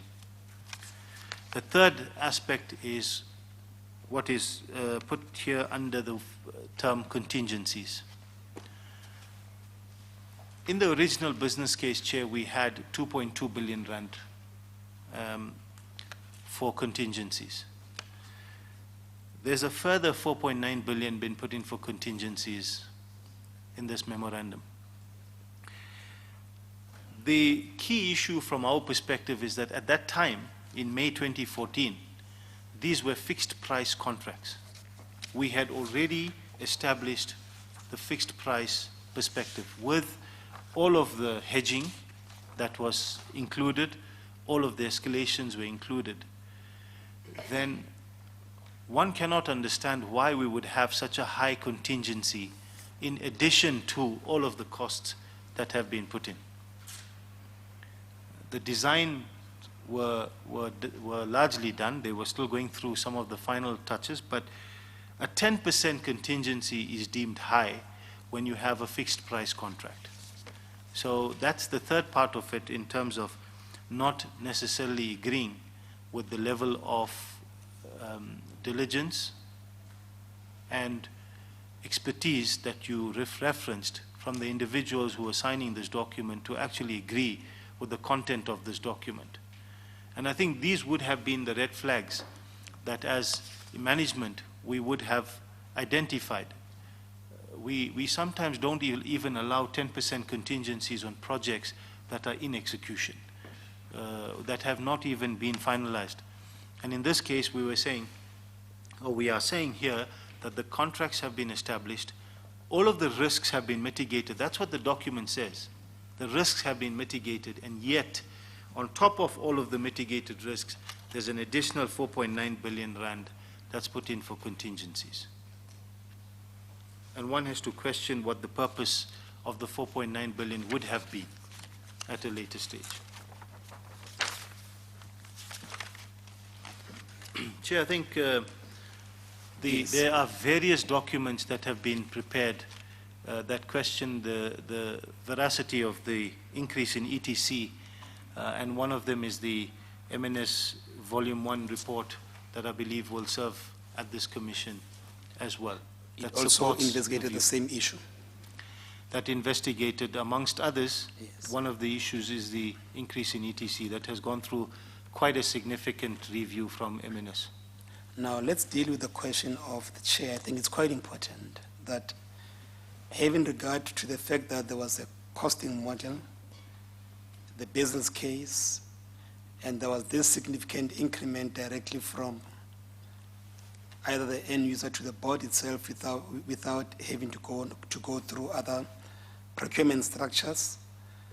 And the things that you are highlighting in paragraph 3.1 of your statement, could this have been just a genuine mistake that happened? Chair, I think I'm going to try to address that together with the question that the chair posed. Yes. In any business of Transnet size, you have management structures. You also have non-executive structures. The reason you have that is so that the combined intellect of the grouping of people that sit together is far better than the intellect of an individual sitting on a document. Now, within the document that's in front of us, had this document served at a committee, firstly, I would like to stress that no individual, in my humble opinion, has got the expertise across every facet of a business. I think it's something that we can agree on. Therefore, when you have a committee that looks at some of the transactions, they interrogate the document or the submission based on their areas of expertise.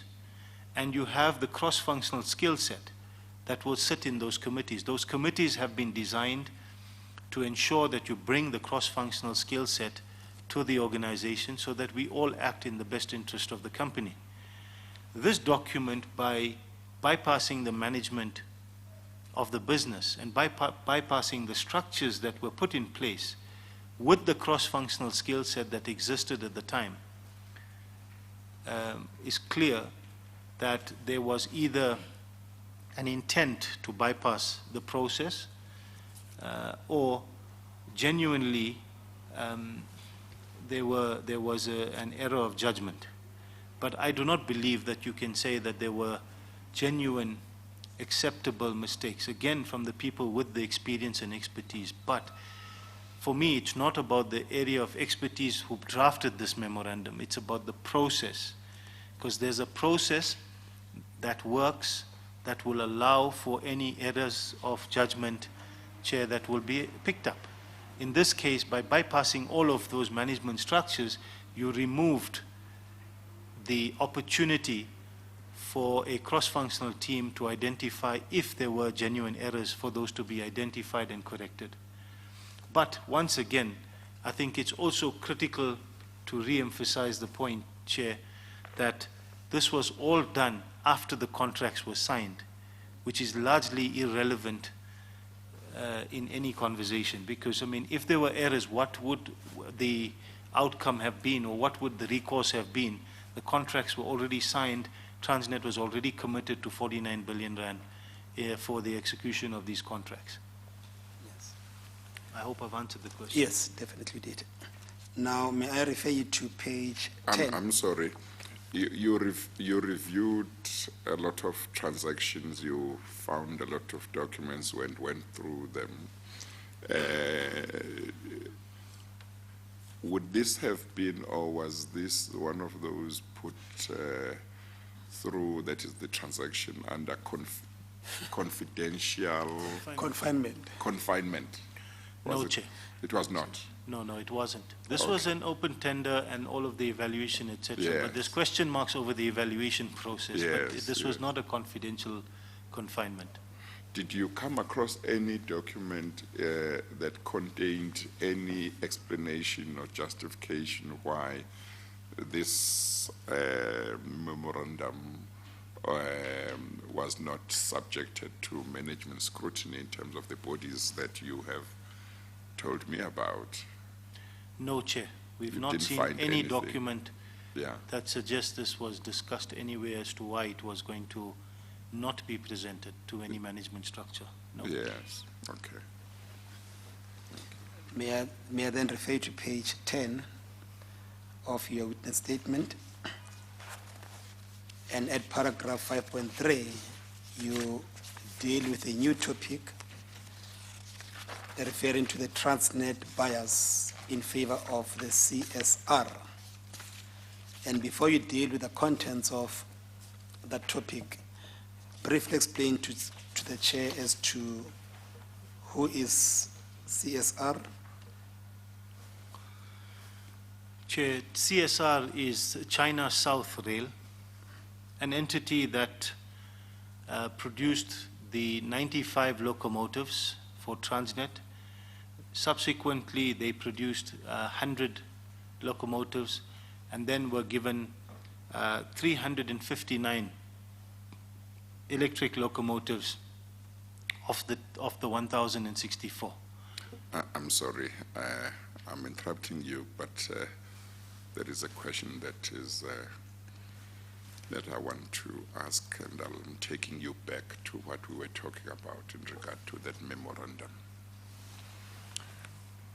You have made it quite clear that if that memorandum had been presented to the management bodies to which it should have been presented, management would definitely have picked up certain problems in regard to the request for the approval. Are you able to tell me what the difference was between management and the board that may have resulted in a situation where the board didn't or couldn't pick up what management could or would have picked up?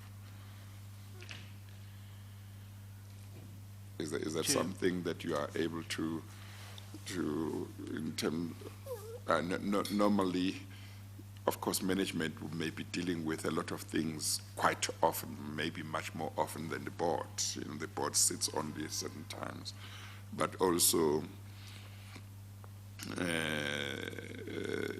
you may have a board that doesn't have certain expertise that's required for certain things that the management, which the management has. Maybe they just have lawyers only, for argument's sake, on the board, and there's no accountant, and it's something where you need an accountant or somebody with some expertise. Is that something you are able to talk about, or is it something you would rather reflect on and deal with at some other stage? Chair, I think I'll have to reflect on that as a result of the fact that we've had a number of boards at Yes. Transnet, and I just need to go Yes. back and confirm Yes. the composition of that board. Yes. And Okay. we'll come back on that, Yes. Chair. Thank you. I'm Yes. sorry I interrupted you. You were dealing with CSR, Yes. still explain to us what is CSR, yes. Chair, as I said, the China South Rail had got, the first one was the 95 locomotives to manufacture and deliver 95 locomotives that were going to be used essentially on the manganese channel for Transnet. This process commenced in 2011, and it was an open tender. I will touch on some of the challenges of that tender later on, but I'm giving a view on China South Rail. Subsequently, in around 2014, there was this confinement to China South Rail to produce 100 locomotives. And then through the 1064 program, they got, of the 1064, they received the lion's share of the electric locomotives, and they had to manufacture, or their contract for manufacture was 359 locomotives.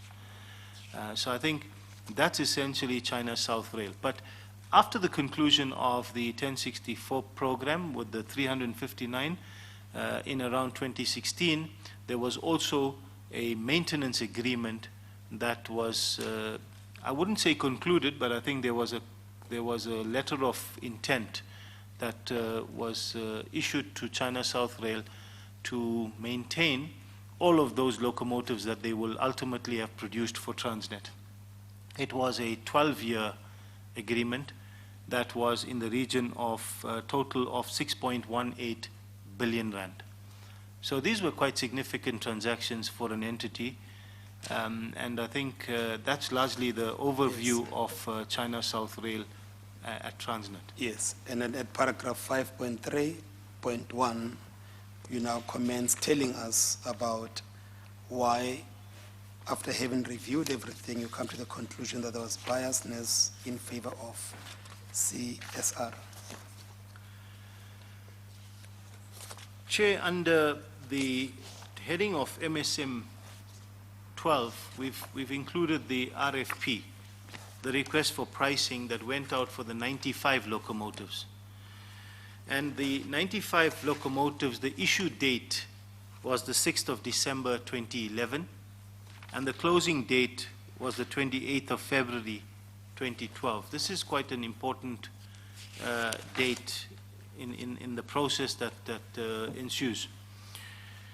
What we have identified in our submission as well under MSM 11 are communications between an executive at CSR, Mr. Wang Pan, writing to It's page 2002. page 203.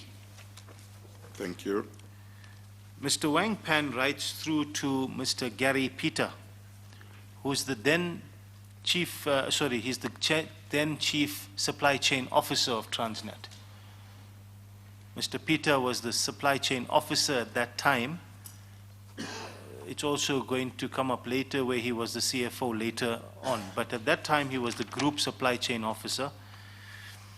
And it follows an email trail that says that, and I will read out if it pleases the Commission. Yes.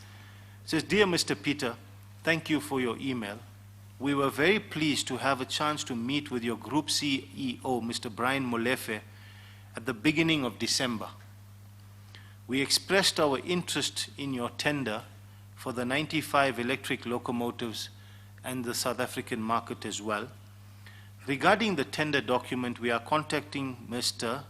That's an error because it's a Miss Lindiwe Mdleche and transferring the money to your account for getting the document. Due to only South African Rand being acceptable, the money transferring process is a little bit complicated, but we believe we could get the tender document within this week.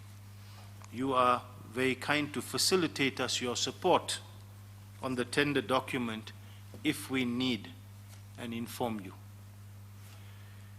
The challenge. Yes, this communication reference a meeting that took place between Mr. Molefe and the people from the CSR, and at this time it was even before the procurement of the locomotives was done. Am I correct? Yes. So I think if you look at the bottom part of the email, Mr. Peter writes to Mr. Wang Pan, and he says, "My CEO, Mr. Molefe, advised me that you met early." It confirms the meeting.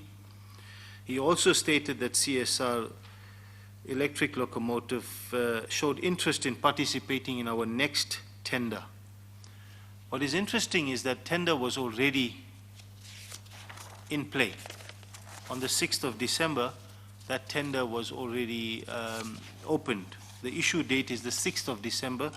These notes are being exchanged between the 16th of December and the 19th of December. In terms of governance and in terms of process within Transnet, no executive is allowed to engage with a bidder in what is called a closed tender period. And the group supply chain officer here is now engaging with a bidder, informing him that there is a bid out there, or there's an RFP out in the market, whereas this RFP was an international RFP. So bidders from across the world, if they had an interest, would have at that time commenced their preparation for the bid documents. Yes. You conclude same with paragraph 5.3.2. Please take us take us through the contents of that paragraph. What we're saying is that if, which is a big if because it's not allowed in terms of tender processes, but if Mr. Molefe and Mr. Peter were wanting to engage with bidders, then all bidders should have been afforded that equal opportunity.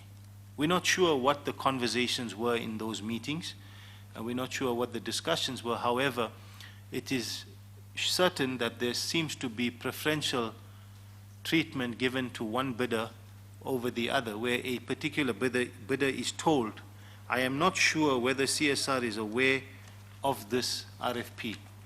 We don't ordinarily pick up the phone in an RFP process and say to people, there's an RFP, you need to please respond. That is their responsibility as a business in the global space. So there seems to be a special relationship that CSR enjoyed in the context of the procurement process, because there definitely was untoward discussions, and when I say untoward, meaning unprocedural discussions in a closed tender period. But in addition, Chair, I think within good governance principles, it is also not expected that an entity, particularly their group supply chain officer and chief executive, engage with one party in a RFP process. So it's not just the procedures within Transnet, but I think as executives in a business, we would not expect that conversations are happening behind the scenes when a tender is live. Yes.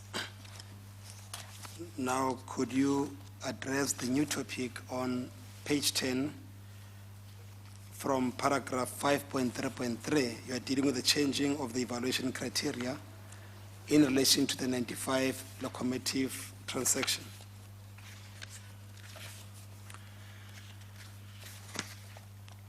Chair, if I may refer the Commission to page 218 under the Annex MSM 12, page 218, paragraph 6.2. This is the RFP, Chair, that was issued to the market. And this would have been a standard RFP that would have gone to all market participants at the time. What it details is the BBBE rating requirements. I don't intend reading all of it, but I think what it does say midway through that page, the respondents will be required to furnish proof of the above to Transnet SOC Limited. That is, a detailed scorecard as stipulated above in respect of large enterprise and QSEs, or proof of turnover in respect of EMEs. NB, note well, failure to do so will result in a score of 0 being allocated for BEE. This becomes quite relevant as I proceed, Chair. That is the requirement in the RFP. What we then have under Annex 13, MSM 13, page 268, is a memorandum which is addressed from the Chief Executive of Transnet Freight Rail at the time, Mr. Siyabonga Gama, to the Group Chief Executive, Mr. Brian Molefe. The purpose of this memorandum, it says, is to provide an update to the Transnet Group Chief Executive on the progress on the evaluation, tender evaluation, as indicated in the memorandum to the GCE dated 20th April 2012. It's also to request for the Group Chief Executive to approve the shortlisting of the tenderers that have met the SD threshold of 60% and to approve the issuing of letters to unsuccessful tenderers that did not meet the SD threshold for stage 1 of the evaluation process. The reason this becomes quite critical is because we, in the document, in the RFP, we said that if a bidder does not submit the BBBE certificates, they are scored 0. Chair, later in the document you will find, under paragraph 7 of that document, Chair, on page 269. Before you go to that paragraph, can you take us through paragraph 4 on page 269? Chair, paragraph 4 says, BBBE rating certificates in respect of JV partners and subcontractors, as well as a breakdown of the distribution of the BBBE status, were to be furnished with the tenderers' submissions to enable a fair evaluation of all submissions received. Incorporated JVs also had to provide a consolidated BBBE certificate for legal entity. Unincorporated JVs were required to submit BBBE certificates of all of the consortium partners. As such, the foreign companies would not have provided a triple BE certificate and therefore would not score any triple BE points. So this was part of the requirement. Yes.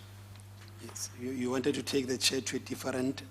To paragraph 7. Yes. Paragraph 7 says that in light of the above, and it explains a few things about the triple BE as well as SD, the cross-functional evaluation team, what is called the CFET, proposed 2 options for stage 1.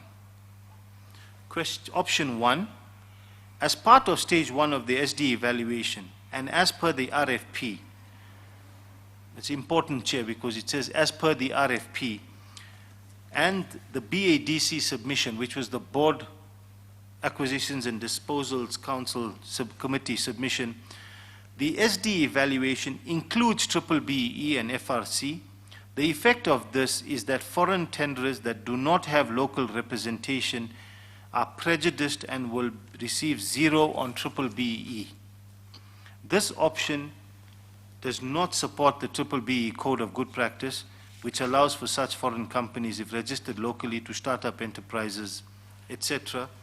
And then what it says is, based on option 1, the following 3 tenderers met the minimum SD threshold of 60%. Chair, this is relating to the 95 locomotives. So this assessment is based on what the RFP said.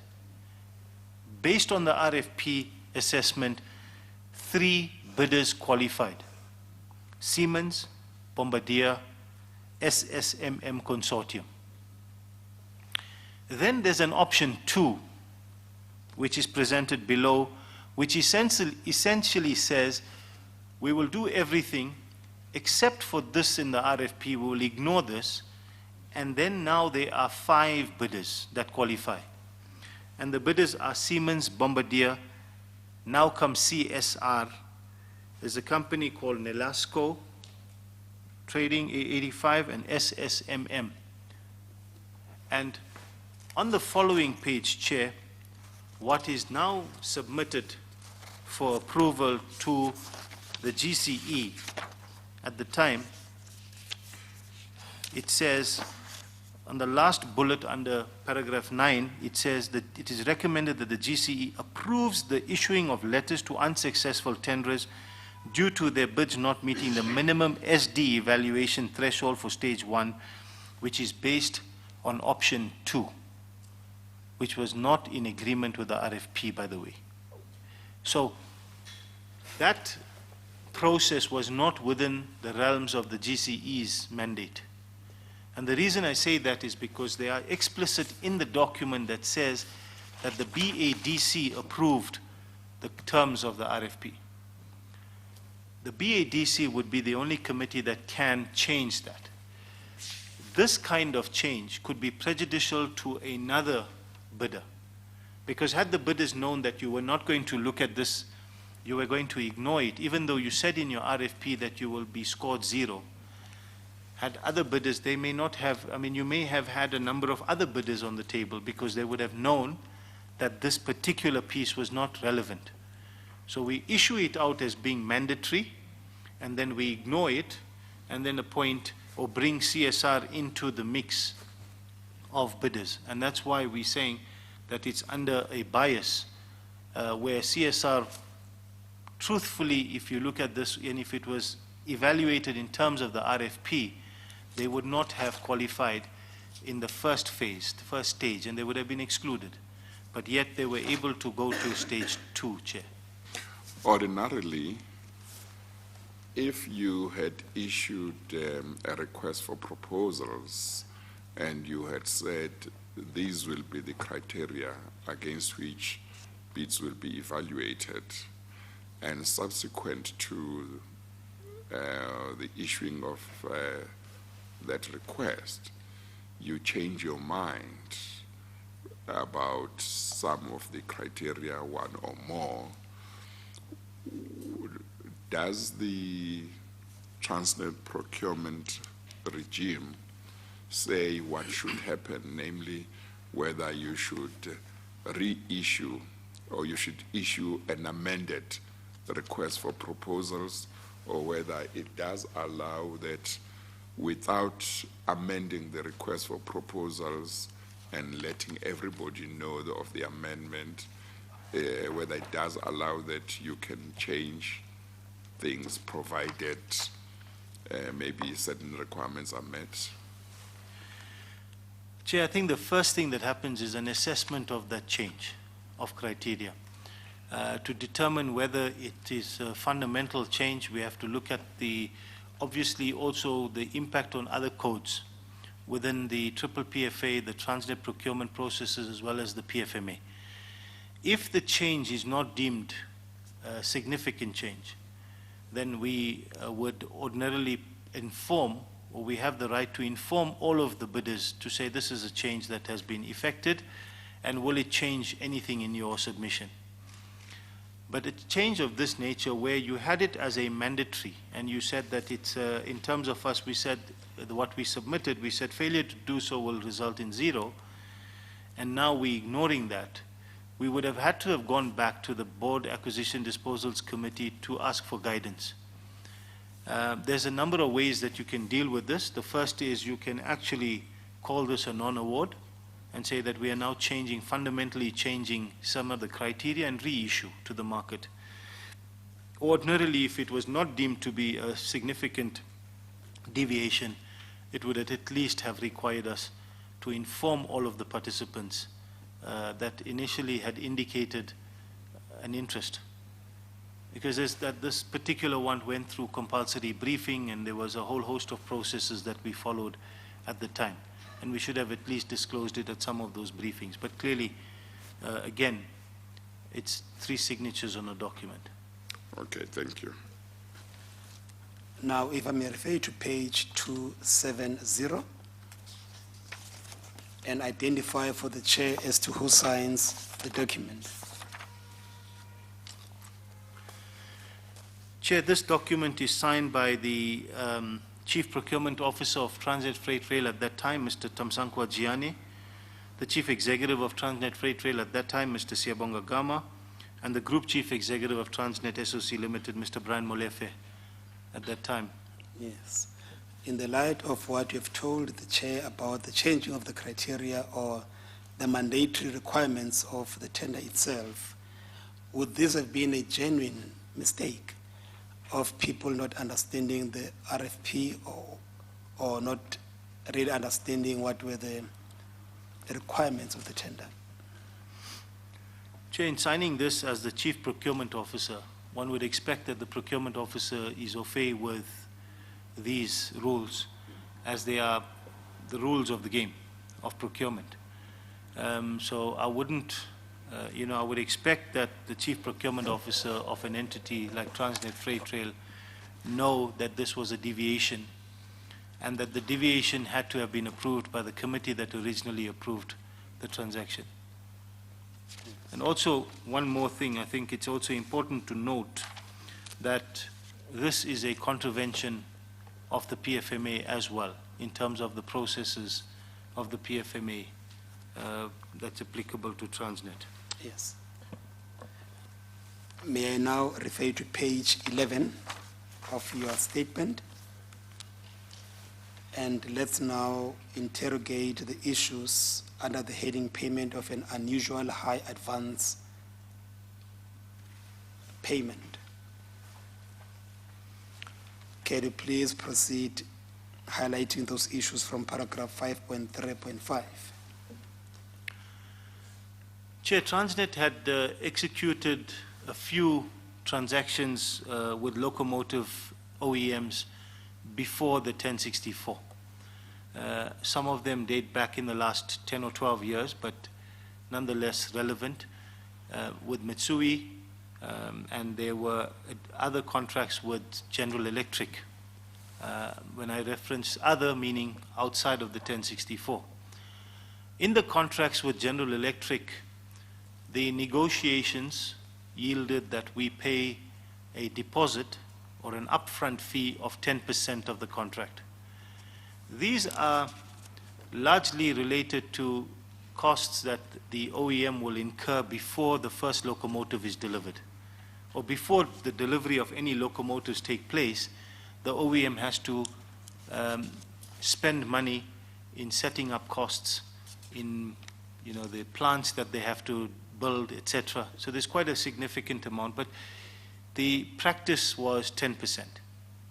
In some cases, it would have gone up to maybe even 15%, but that was about the ceiling that we were paying.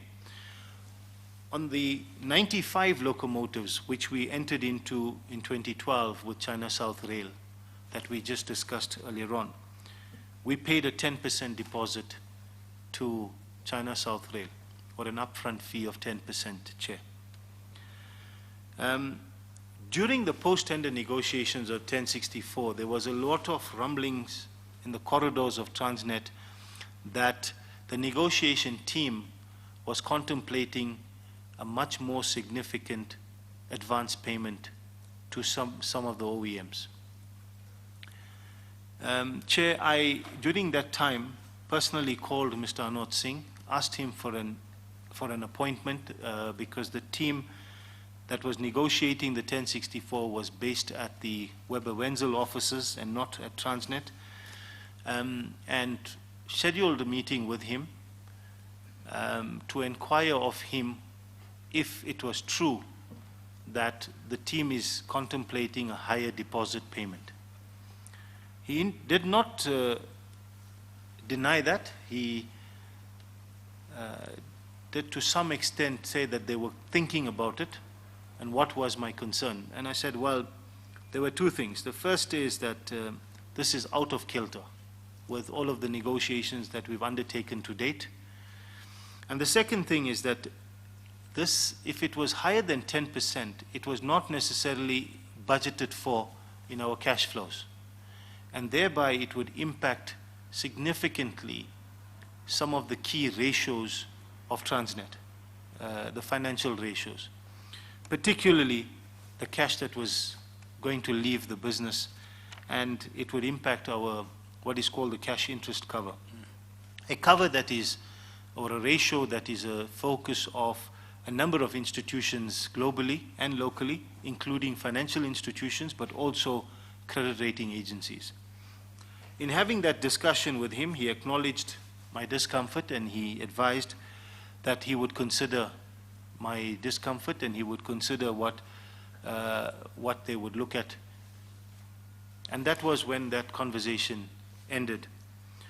Despite the concerns we raised, we then heard that they negotiated with China South Rail to pay a deposit on the signing, on the date of signing, of 10%, and within 6 months to pay a further 20% to China South Rail.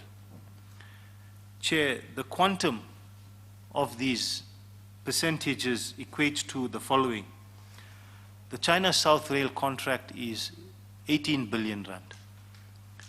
A 30% effective deposit within 6 months equates to just over 5.4 billion rand. Now, to pay 5.4 billion rand upfront when no single locomotive has been delivered, and your first locomotive is months or maybe even a year away, is not warranted, in my humble opinion. We will see that with other locomotive suppliers, that it was not anywhere near that. So we cannot understand the disparity in the payment of advance payments. If it was consistent at 10%, because General Electric were paid 10%, Bombardier were paid a 9% deposit and then a further 9% within 6 months, so that's 18%. China South Rail were paid about 15%. So there's clearly a disparity when China South Rail receives a 30% deposit in a 6-month period. Was there any explanation proffered as to why were they paid such a huge advance payment? I'm not aware of that. We did request that. We were never provided that, because we requested to understand the technicality behind that. I do believe there's a technical paper that may have been written. But again, one is the technicality, but more importantly from our perspective is to look at the disparity in treating one OEM so significantly differently to the other OEM. And in terms of the 359 locomotives, That was for the 359, where we paid a 10% and 20%. 10%. And on the 100, Yes, on the 100. also believe that we paid a 30% deposit on the 100 locomotives as well. Equating to how much in rands? That was equating to approximately just over 1.2 billion rand. Even before delivery of any locomotives. That's right.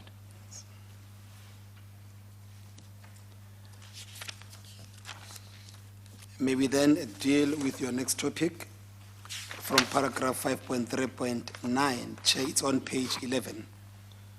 The payment of the interest penalties to CSR. And you refer to the period of June 2015. 15. Yes. Chair, the penalties and interest that we reference here actually relate to the late payment of the deposit. So as I mentioned, 10% was paid on the signing, and a further 20% was due within 6 months, or on the 6th month, I think it was September 2014. The 20% share amounts to just over 3.6 billion rand. Then in September 2014, when the payment was due, there were some arrangements between Transnet and CSR for a slight delay in the payment. Subsequently, there seems to have been correspondence between Transnet and China South Rail to say, well, we don't have the cash, Transnet, and we will now request from you for a deferment in the payment, or a deferral in the payment to 2015. Obviously, the locomotive supply agreement then would kick in, because these penalties now would attract interest.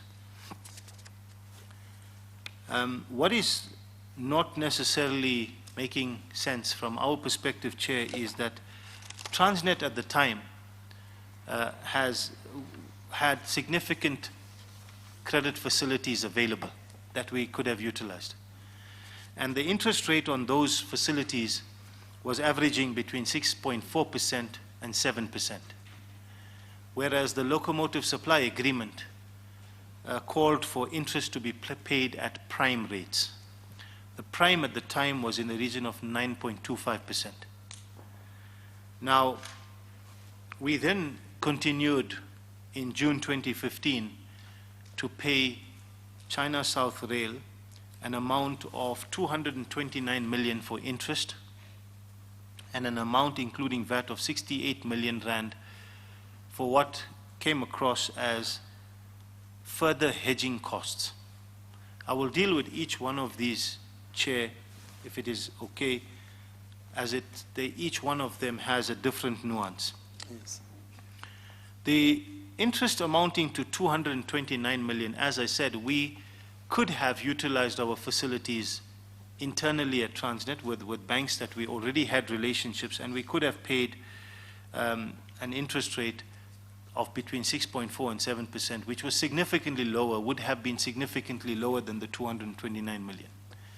Could have been lower by approximately 80 million, which would have saved Transnet money. But be that as it may, Chair, what is also quite interesting is that on the 1st of June 2015, there is an email from the Group Treasurer at Transnet, Mr. Petolo Ramasubudi, who writes to Mr. Wang Pan of China South Rail on the 1st of June, and he says, please receive the attached, and he copies Mr. Anot Singh and Mr. Danny Smith in this mail.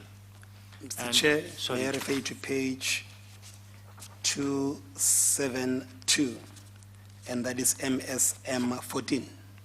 That is correct, Advocate. Yes.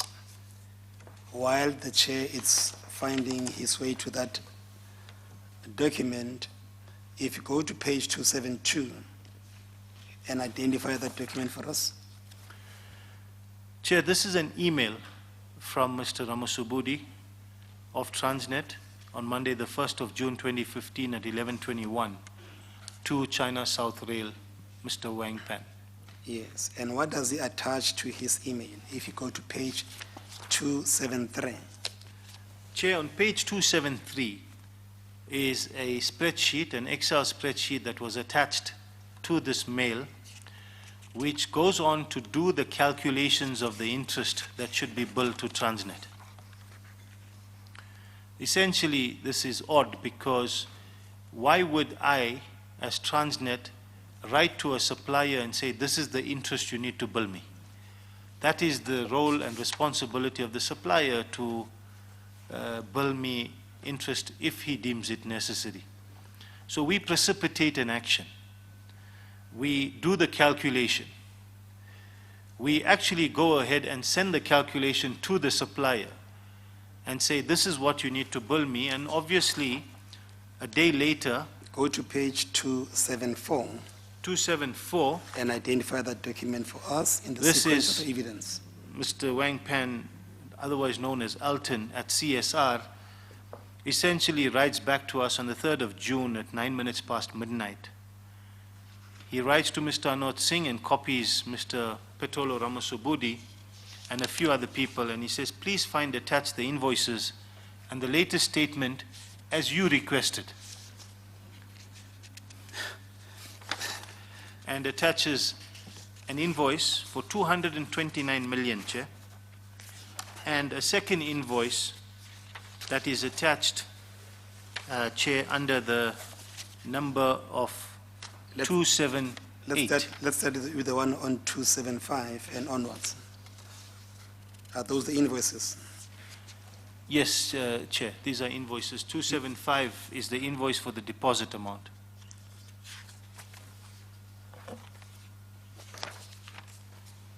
Yes. Now, I need to understand your evidence. You are saying that, Mr. Ramasuburi was an employee of Transnet at the time. He was Transnet's group treasurer. He computes an interest on behalf of the service provider. Yes, that is essentially what was done. He then requests for an invoice that would be paid by Transnet pursuant to his computation. Yes, Chair. And this is done according to your evidence at the instance where there was a facility available for Transnet. As far as we have reviewed, there was a facility available that Transnet could have paid this money on the due date and circumvented a significant interest bill to a third party. It would have been our interest. And what is your comment around these facts that you have alluded to the chair? Chair, if we look at the position of the individual being the group treasurer, the one challenge that we have is I'm not sure why this payment was not made on time. Mr. Ramusubudi only joined Transnet in March 2015, by the way, on the 1st of March 2015. There was a previous treasurer who resigned her position. But one of the first things we would do is look at a payment, regardless of what the amount is, and look at whether we have funds available. The first place we would look at is into our bank account, whether we had that kind of money available. It's unlikely that we would sit with cash balances of that amount. But Transnet is an entity that is quite significant in terms of our capability and our requirements for funding. So we have different credit lines that are available with institutions locally and globally. And at the time when we're talking about the due date in 2014, we still hadn't seen the increases in interest rates coming through for the cost of money to entities like Transnet. It would have been much cheaper to borrow the money. As I said, we had facilities that would have cost us 6.4 or up to 7%. Yet we, at that time, made a decision that we're not paying it. It doesn't make sense from a finance perspective. Why would you want to pay somebody 9.25% interest? You would do that calculation right up front and make a decision whether I'll pay them using the agreement and defer the payment and pay this 9.25, or look at whether I have cash or facilities available at the time. Yes. I'm sorry, I want to take you back. I'm just not sure whether I had the figure that you mentioned. correctly when you were looking at invoices starting from page 272, and then you went to the invoices. Did you mention the figure of 275? Because I've been trying to look for 275, but I may have. That was a page number, I think, Chair. It may be reference to the page okay. number Okay. where the invoice appears. Oh, okay. And then But the interest itself was how much? 229 million, Chair. And where do I find that? That would be on page 276, Chair.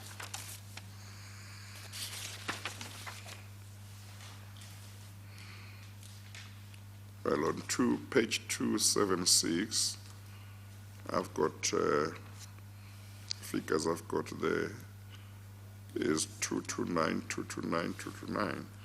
Oh, but there are two numbers at the top. There's MSM 276 and then there's 261. Chair, it's the 276. Which number is the correct number? The I assume. 276, Chair, the 261 would be obviously the number from the original affidavit Oh, itself. okay, But the okay. paginated, we are concentrating on the MSM 276. So where is the figure you're talking about on that page? Chair, it shows their invoice total, 229,367,461. Oh, okay, 229 at Yes, the Chair. beginning. So it's actually 229 million. Okay, I must have been hearing something you didn't say. My apologies. Okay, thank you. Okay, all right, thank you. Chair, I'm now reliably told that it's 1 o'clock. The time for the lunch adjournment. Okay, we will take the lunch adjournment. It's 1 o'clock. We will resume at 2 o'clock. We adjourn. Thank you.